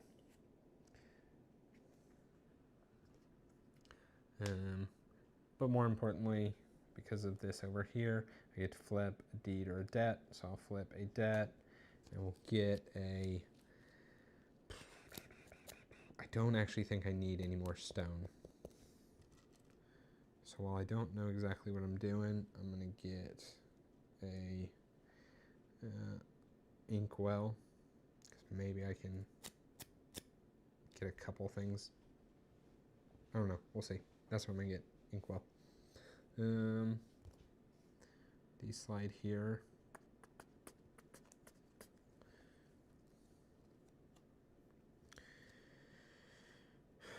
I think I play my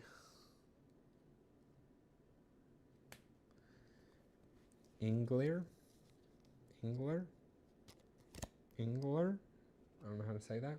I think I play that over the hammer. I'm building 3 more times at most. Well, 3. I could build that and then technically I can build 4 more times.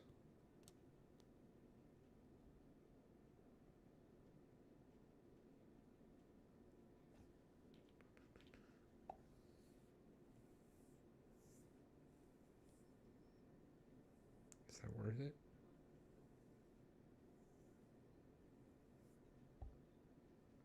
And if that's the case, maybe I put the laborer out. I guess it probably doesn't matter. I'm going to do the Ingler, so I'll gain 1 of these. I will move 1, but I'm actually going to move 2. Oh, 3. Hold on. 2, 3. Maybe 1 more here. Ooh, I like that. Yeah. We're going to go 1, 2, 3 and make it 4. I then have 1, 2, 3 hammer symbols with my wild here. So I'm going to spin 4 of these to put this out here, and I will get to flip this. Man, I'm real positive I don't need any more of those, because if I put another symbol, that time I'll have 4 and spin 3. And then this only costs 3. So we're just going to get another inkwell. Maybe do a really good manuscript action after all of this.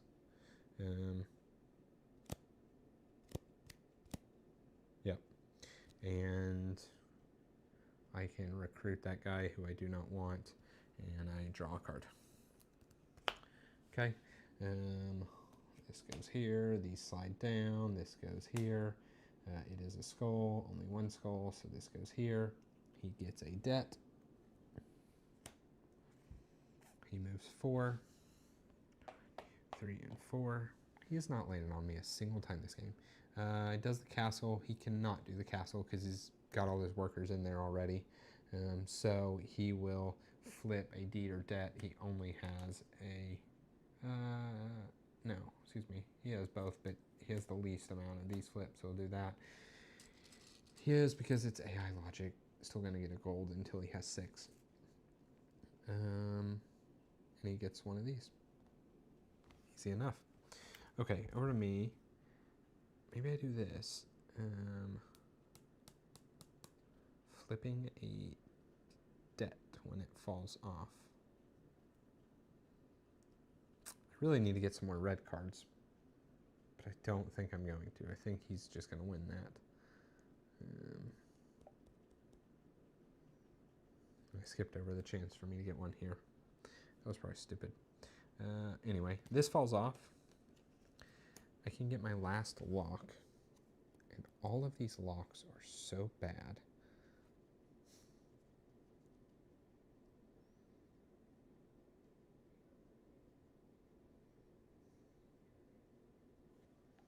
But it is 4 points.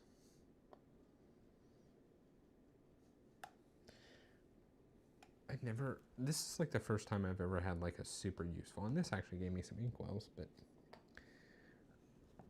like, look at those. Those are all not helpful for me. So anyway, that falls off. These go here. This goes here, so I get a stone. So yeah, I have plenty of stone for what I want to do. And then I think I'm gonna put this hammer guy there. Move 3. 1, 2, 3.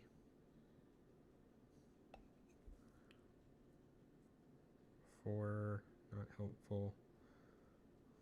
What if I go in? 1, 2, 3. And I rebuild that thing.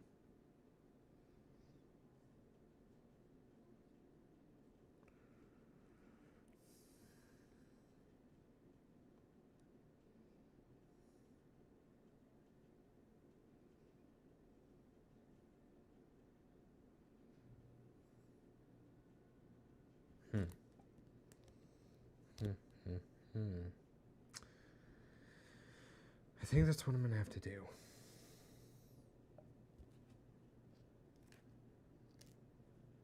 If I could build on either side of this, it would be sweet. I can go 1. And then I can go 2.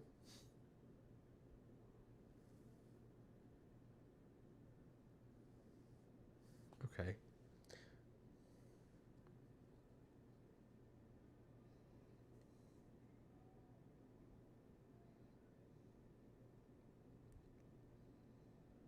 Let's try it. Instead of doing that one, let's do this, which gain a couple, 3 of those. Oh, so I should have gained an extra one when I played that because of this. Some way over there. Is what it is. Go here, 1 space instead. Building on this reshuffle thing.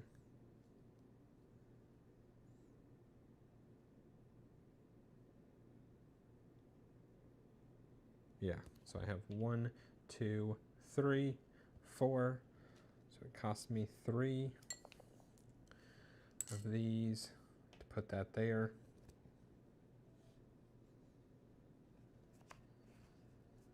And I get to reshuffle these around. I think I'm just going to do this.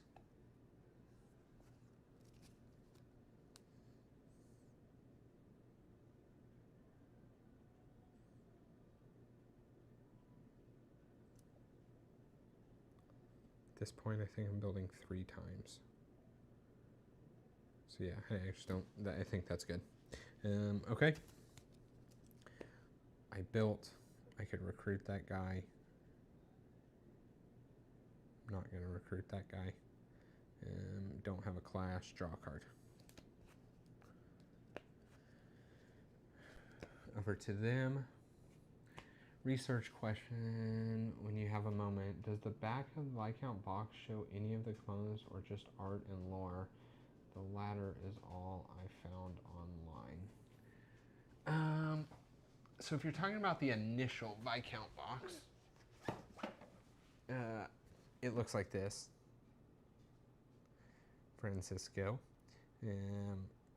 What looks like it's just a component list and yeah, a little bit of text. So what did you say? Any of the components or just art and lore? So yeah, a little bit more than art and lore. If you're talking about the collector edition box, I can't show you that because one, it's sitting over there, and two, the components I'm not using are in the bottom of it, and it would take me way too long to look. But you know what? I'll look and I'll answer you on Friday. If you're there on Friday, I'll check it out, or I'll at least have it all together and show you then. Okay, what was I doing? Moving these people over. Have you ever played this, Francisco? He's going to move this 2. He's going to move his space 1. He is going to do manuscript. He has 1, 2, 3. So this needs 3. He will get to do that. He's working on his own little set. And he'll get one of these. That's all he does. Over to me. Okay, I think this falls off. So I'm going to shuffle, draw a card, get a coin. Shuffle, draw a card, get a coin. It's really quite an interesting one. Whoopsies.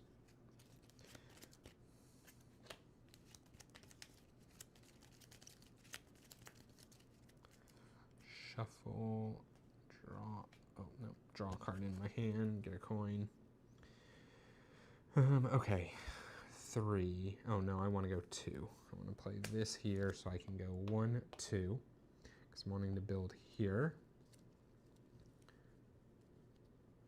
And then that means my next one I have to go 1. Yeah, this is fine. I have more than enough symbols. I have 1, 2, 3, and 4 symbols. So I will build this one here. This one is the reason I built this last. This is if you have no skulls, whenever there's a clash, anybody's clash, you can move one to the left. I'm playing a game where I have lots of skulls, so I knew that one was nothing more than 4 victory points for me. I'm really not even sure that it's worth that, but that's what I'm going to do. How many rounds left? The board looks different.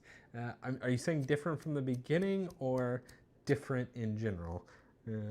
Rounds left, so you go until one of these 2 decks runs out. It's not going to be this red deck because neither of us have been getting a lot of cards from it.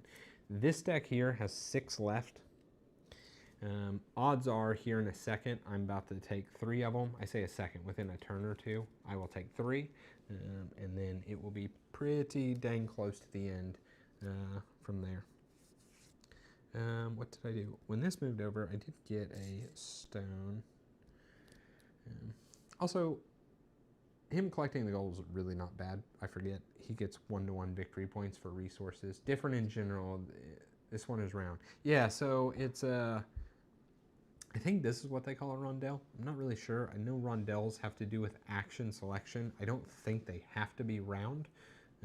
But anyway, it's whenever you like have some sort of track or round circle where it forces different actions based off of moving around type of thing.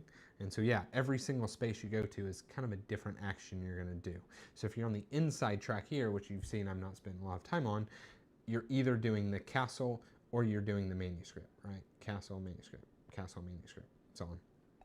If you're on the outside, you're either doing this trading, which is the little icons around here, or you're building, which is what I've been doing, why you see all these blue buildings everywhere around. What did I do? I built here. Oh, I think it's my turn. Right? I built. Oh, I got distracted. Did I just build this? I think so. Didn't Rondell, right? Charlie and the Chocolate. What is that? Roland Dahl? Whatever. I just built. Thank you, Paul. I appreciate that. Okay. Sorry, in talking, I got distracted. So they're doing all of this. They dismiss this guy, which gives them a virtue. Yeah, so they're going to have the more deeds, which I expected. I never get those 8 points when I play, so I just was slightly hopeful. 1, 2, 3, 4. They're going to build, which they can do. They got 1, 2, 3. Looks like 3 is going to be the most they can do. They'll go here. They'll get a gold. We'll both get debts, so that puts the game even closer to ending.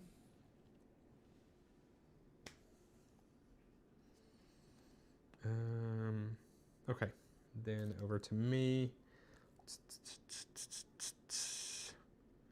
So I was thinking I wanted to just go one space, pick this up, build that, which doesn't do a whole lot for me.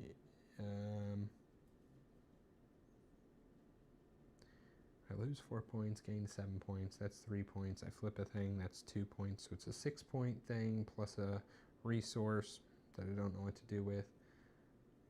Seems like a decent play. 6-point play.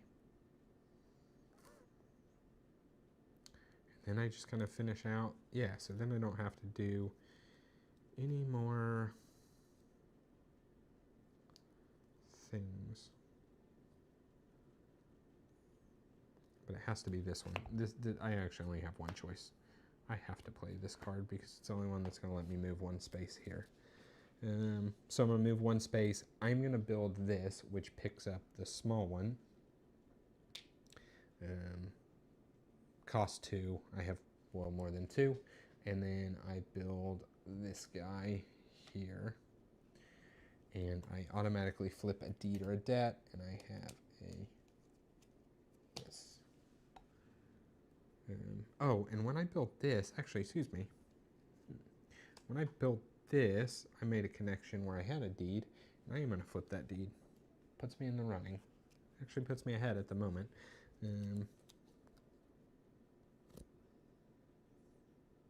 Yeah, that's what I'm doing for my turn. And now I literally have one building left to build. And that was not a bad turn. Okay, we're them.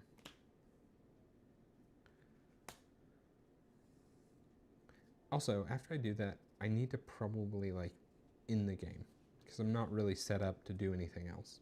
I've been collecting a lot of inkwells, but don't know how much good that's going to do me. I also think I might have supposed to have gotten a stone, but stone isn't worth anything to me at the end of the game, so it doesn't matter. Anyway, he's going to flip a 3 and 3. He's going to flip a debt, getting 1, 2, 3, 4, 5, getting his last gold of the game. He's going to move 2, which is not the spot I want him being on. It's okay. Yeah, it's okay.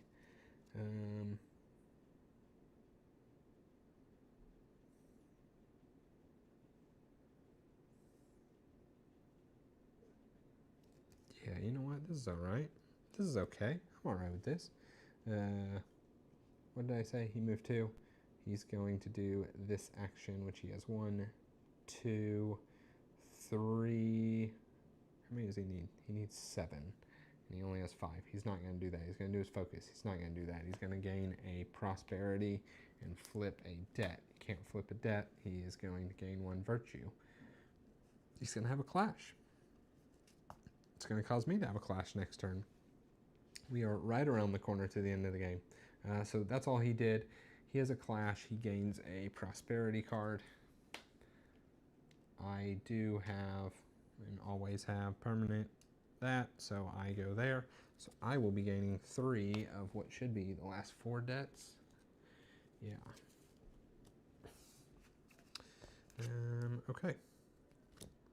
So this falls off. Ooh, look at that. I'm going to gain a debt right now. I think I have to see. I can't remember if it's triggered upon needing or upon upon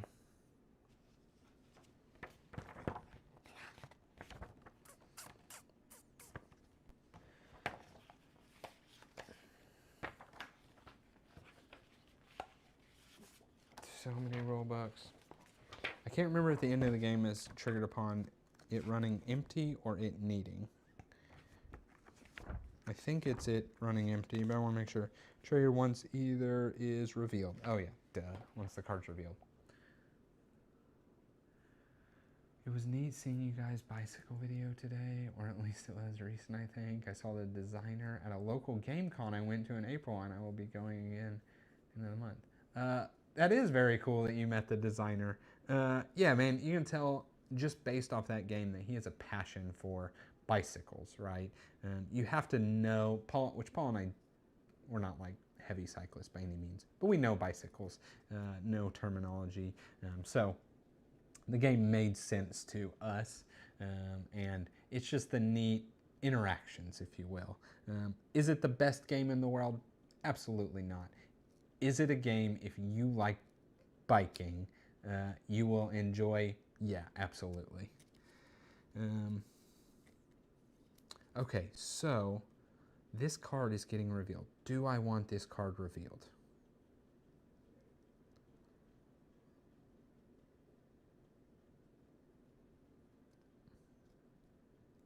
This turn I'm getting 4 points. It really depends on how these sets work, manuscript sets. I know 16 is the most, right?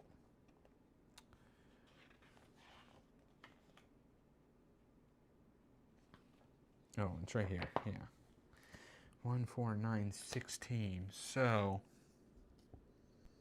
what can I do? Because I could go 1, 2, 3, 4. So I could spend 2 coins. I could spend a coin here to basically not trigger the end of the game, to go right there.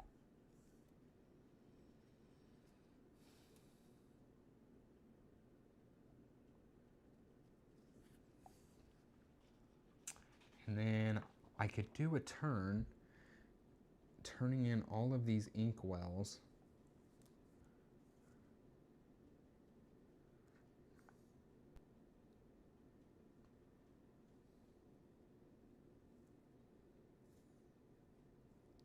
I could do a turn turning in all of these inkwells to basically do this, which gives me 8 points. I think that's a pretty big turn.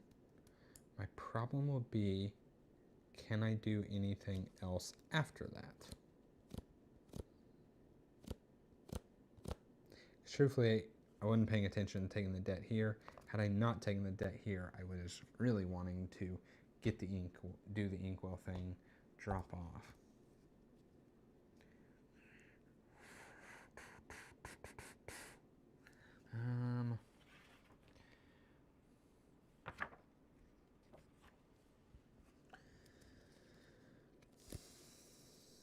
Like, I think I'm in an okay position.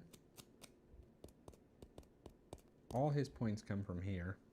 All my points come from my player board in these buildings.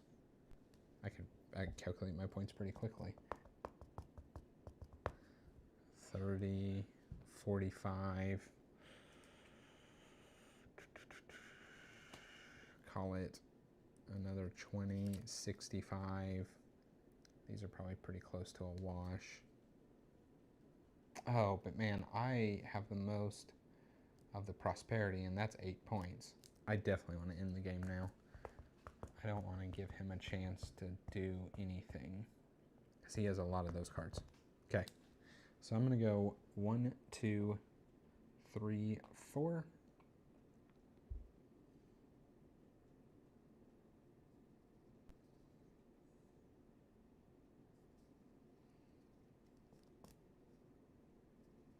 Yeah, I'm sure I want to.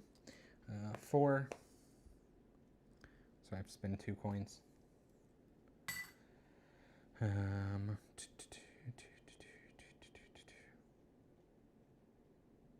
to spend 3 coins. or I mean 1 coin. I'm gonna build. I have plenty of symbols. This here. Take one of these cards.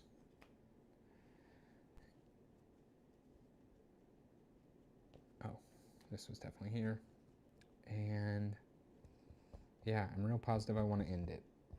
If I go one more round, I feel like he can take advantage much more than I can. Because I have enough to buy this. This was my thought. I had enough to buy this, which then gives me a, whatever, we'll call it this one. Whatever color I don't have.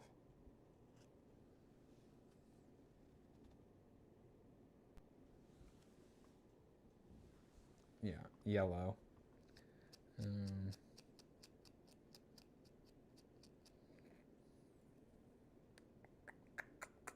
Which is worth 8 points. But I just can't really do much else after that.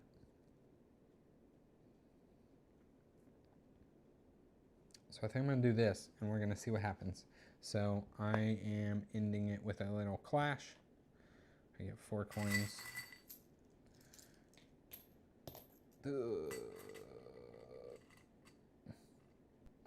This is 6 more negative points.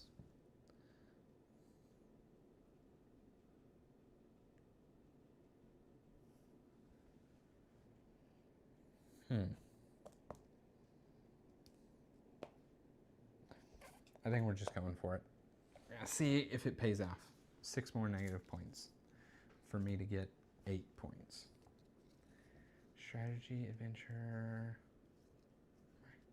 play D&D at that point. Sorry, what were you guys talking about here? That makes sense since the columns in. You have something you feel you missed a roll.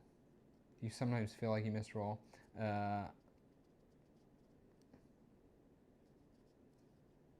Here, I did give him. So I gave him his prosperity card. He could not flip a debt, so he got a virtue bump. That is what has really caused me to do this and trigger the end of the game, was the fact that he could not flip a debt there, Paul. Can with this game. And honestly, I wish if he had done it, if it had been 1 turn sooner, I could have done this and then gone up here, which was really kind of my plan. I knew I wanted to end the game quickly, but I did want to like at least use these inkwells that I had been building on accident to just kind of grab this, and go into the end. So anyway, we're gonna see. I actually think it's gonna be relatively close, but I also have no idea. What was I doing? I did all of my. Oh, I did this. Took my 3. Got my money. He has none of those, so he gets one of these. And he gets the last turn. I'm pretty sure we don't play another round. I hope not. I'm not ready to play another round. I think we just finished.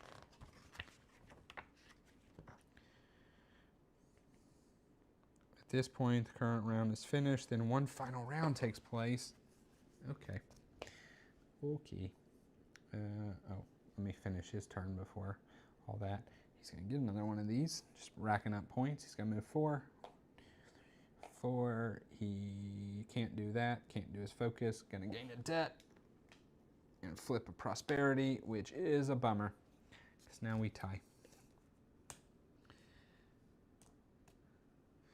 And it's me. And literally getting the manuscripts is like the must that I have to do. So we're gonna go, how many spaces is it? 1, 2, 3, 4, 5 spaces.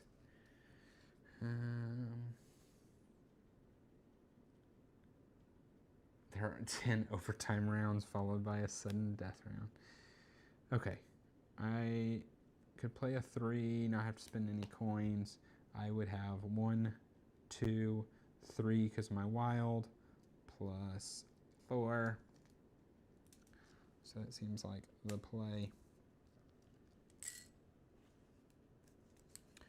+4 to buy this.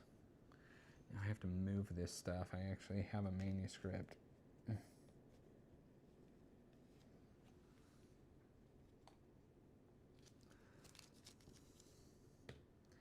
And I gain a level 3 or 4.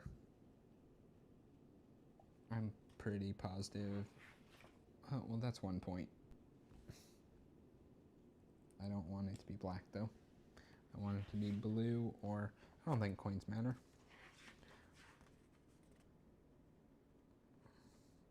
Construct buildings, workers. Workers in castle, transcribe manuscripts, leader cards, prosperity. Yeah, neither of these matter, so we'll just take this one. Okay, and then his final turn. This is the first game he did.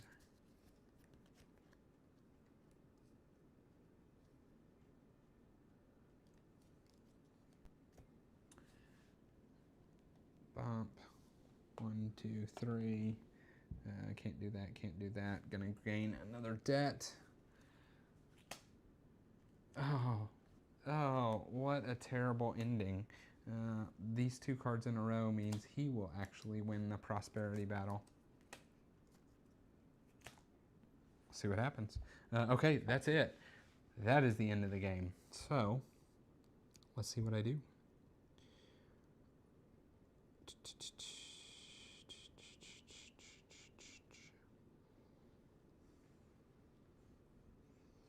Okay. Man, Paul, I remember when we had this app and there was like 4 games on it. Now look at it. Yeah, let's see. That was real bad. The very last move. I bet if I had to guess, that is the only card capable of doing that. No, looks like there was another one as well. Still, pretty bad that he got those. It probably meant I should not have ended it, but it doesn't matter. No, not Tome Saga. There. I am Rudolph, and he is Constantine. Points for set shown above victory, above player board. So we got 9, 30, 45. That's what I'm banking on. He's got 7. Points equal to their tier in the castle. So we have 9, 11, 13, 15, 17, 18, 20, 22, 24, 26, 28, 30, 31, 32, 33, 34, 35, 36. 36 to zilch. Whoops, wrong one. 36. Transcribe manuscript bonus. 9. 9.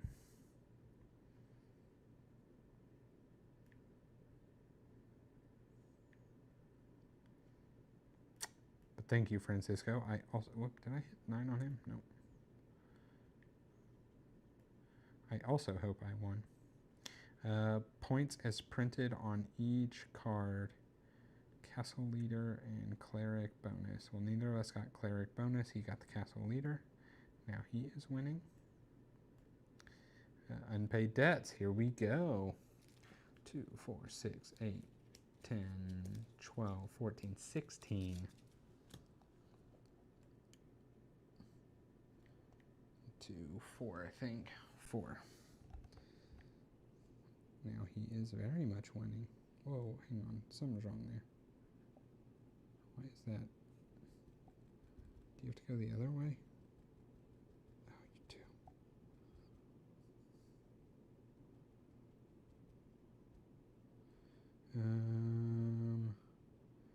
Deeds. 3, 6, 9, 12, 15, 16, 17, 18.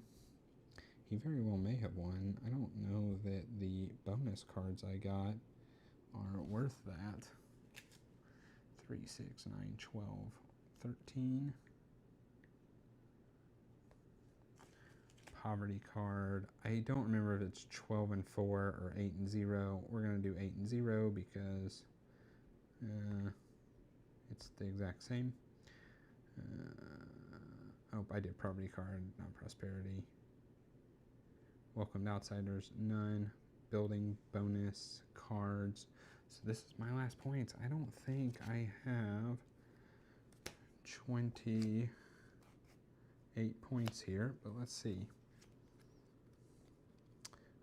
15 plus 11 is 26, plus 7 is 33, maybe. Whoops. But wait, what was this? Oh, this is the building bonus here. I'm sorry. That's 5. This is public building, so 33. Chest. Oh, I did beat him here. 9. And he got 5.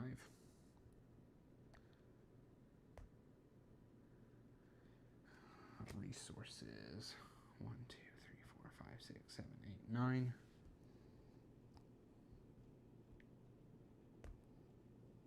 $98 to $93.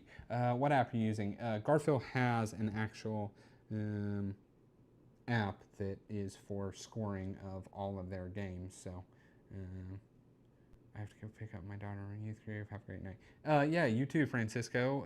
Definitely appreciate you stopping by. Yeah, it was close. I'm all right with my decision of I was pretty certain I was going to win it with the prosperity card, and then him getting back to back because I was 1 up before this one was played. His last 2 turns, him flipping prosperity. That felt like a human player, but yeah, it wasn't bad. It ended,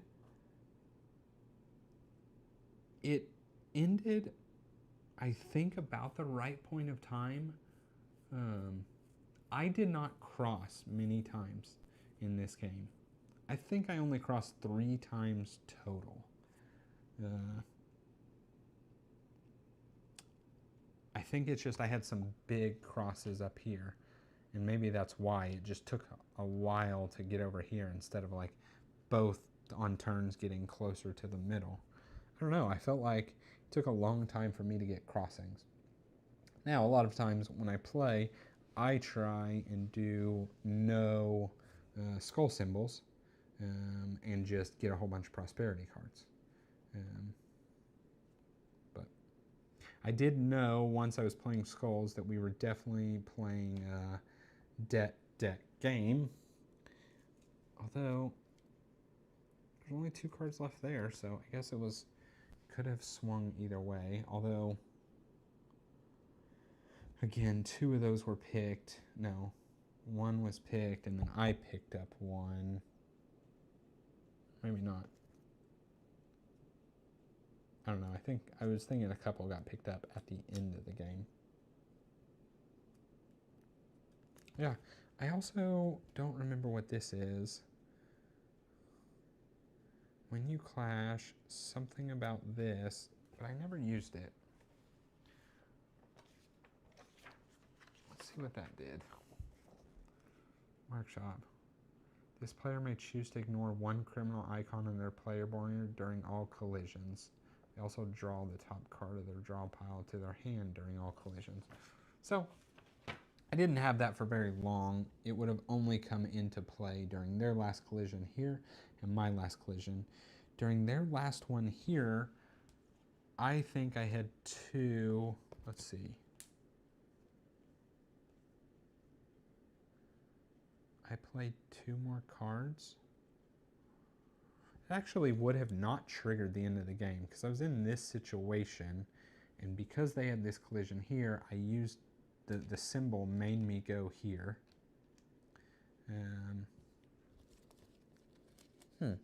So I could have ignored that, not having done that, which would have then been a little bit better in doing the manuscript thing first, coming here second, and then trying to end the game, potentially getting a complete set, right? Which would have been pretty feasible. Or just trying to get some virtue if I was about to end it, pushing this way so I didn't take, 6 negatives. And then when it was my collision, I also didn't have any symbols showing, so I could have pushed it. Yeah, so it actually probably would have affected things in my positive, but that's okay. The sleeved cards fit in the box with the basic insert. Yes, just barely. The thing fits like perfect. This is like a fantastic insert. So I'll grab it really quick because I got to put it up anyway. Oh, and I left Cupcake Empire on the floor. But yeah, so this one has like a perfect fitting insert. So I have the collector's box that fits, all of the components. What the heck is that? Oh, yeah. But yeah, so this is the collector's box, and basically it's one of those everything has a place and every place has a thing type of deals, and everything fits like flush. So all 4 card wells go right to the brim with the sleeve cards. These are for the little cards. They fit right to the brim with sleeve. They planned it like must have been down to the millimeter on this kind of stuff. And everything holds. I keep all of my games, right, vertically, horizontally, vertically. And so this one doesn't slide at all. I feel sad when I can't sleeve the cards because the insert. Yeah, so, like I think of Garfield games, Ezra and Nehemiah, it runs into that issue where the sleeved cards basically take it overboard, right? Because every sleeve card basically doubles close to the thickness of cards. So you take a stack of cards, it doubles that stack size. Ezra and Nehemiah, though, isn't a problem for me because I have 0 plans to ever play that game at 4 players.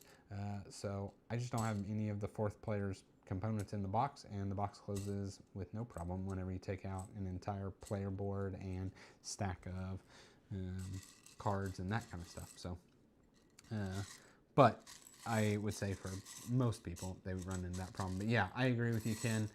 I think that it is much better when a designer plans for their sleeved cards and stuff. So, but yeah, that's all I have for this game. Appreciate all of y'all that were in chat watching and keeping it real with me. Viscounts it's just it's a solid game, right? It's one I almost always have fun playing. I almost always do the same strategy. You can ask Paul. This one I very much, especially at the beginning when I had the option for the free manuscript, was legitimately thinking about not doing. But because that free manuscript card was going to start me in spot 3, which was nowhere close to getting the resources to get inkwells, because it only started with 2 coins, and to get coins I was going to have to come way over here. Although looking back in hindsight, maybe it was the play was inkwells, coins. You would have 2 cards worth plus the pre-printed to get a decent amount of coins, and then a 3rd coin of inkwells, and then to just go ham on these. But really, I am very impressed with getting my double coin at the very beginning of the game. So I went trash a card, coin, spent all but 4 of my coins on stone. I did not have to get stone until that ending of the game again. And that's the first time I've ever played this that I've only ever had to get resources 2 times throughout the entire game. Normally it's like, get resources, go spend them, get resources, go spend them, get resources, go spend them. And I think because of that, it's the only reason I won. or it's been collect a lot of resources and then go. But like, it just worked out that, I don't know, by turn 4, I had all the resources that were really able to float me by, mostly because I got all the skulls. And so I was filling my board with skulls to just do everything I wanted to do over and over. I don't know, it was a fun playthrough. I think the manuscript AI is the hardest. Might have to try that strategy, that strat. I don't know what that word is because my stupid thing's in the way. That strat sometime. Yeah, I was really debating doing the manuscripts because of my starting card. It's just I didn't see. I saw my first 2 turns being very suboptimal because I was going to start here. So I started here. My options were here or here. I also screwed up and forgot to do my heroes until after, so I just took the honest hero that went with the card. So there was that factor in there as well. But it would have probably leaned me more toward my pick because the one that gave the free manuscript gave a hammer person. So those also didn't go together. And if I got a hammer person and I was like, oh, I'll just take the free manuscript and then do hammers, I was starting in a real bad spot to do hammer stuff. So, I can see the AI for the manuscripts being hard because so this one used all 20 of their workers and it got 33 points from the castle, right? If a manuscript AI gets 2 sets, and this AI got, 3 of 8, just pure dumb luck, right? If it gets 2 sets, that's 32 points. So I could easily see it getting, we'll call it 4 sets, or maybe not 4 sets, but getting a full 3 sets, right? And that being 48 points, right? Is that right? 16 times 3. Yeah, 48 points. So it doing all of its stuff to get 33 versus the manuscript doing basically the exact same actions, if you will, ends up with 16 points more, plus, maybe it has half a set, so another, whatever that is, 6. 4. So yeah, you getting another, call it 20 points on top of this would have been enough to beat me, right? And then supplementing with whatever else it does. So yeah, I don't know. It was an interesting one. That's all I got. I'm gonna stop rambling. I am. What time is it? 11:40. I am gonna leave this on the table and let it be future Devin's problem tomorrow. And I am going to wish y'all a wonderful night. As always, please like, comment, subscribe. All those things help us, help our channel grow. We'll see you on the next one.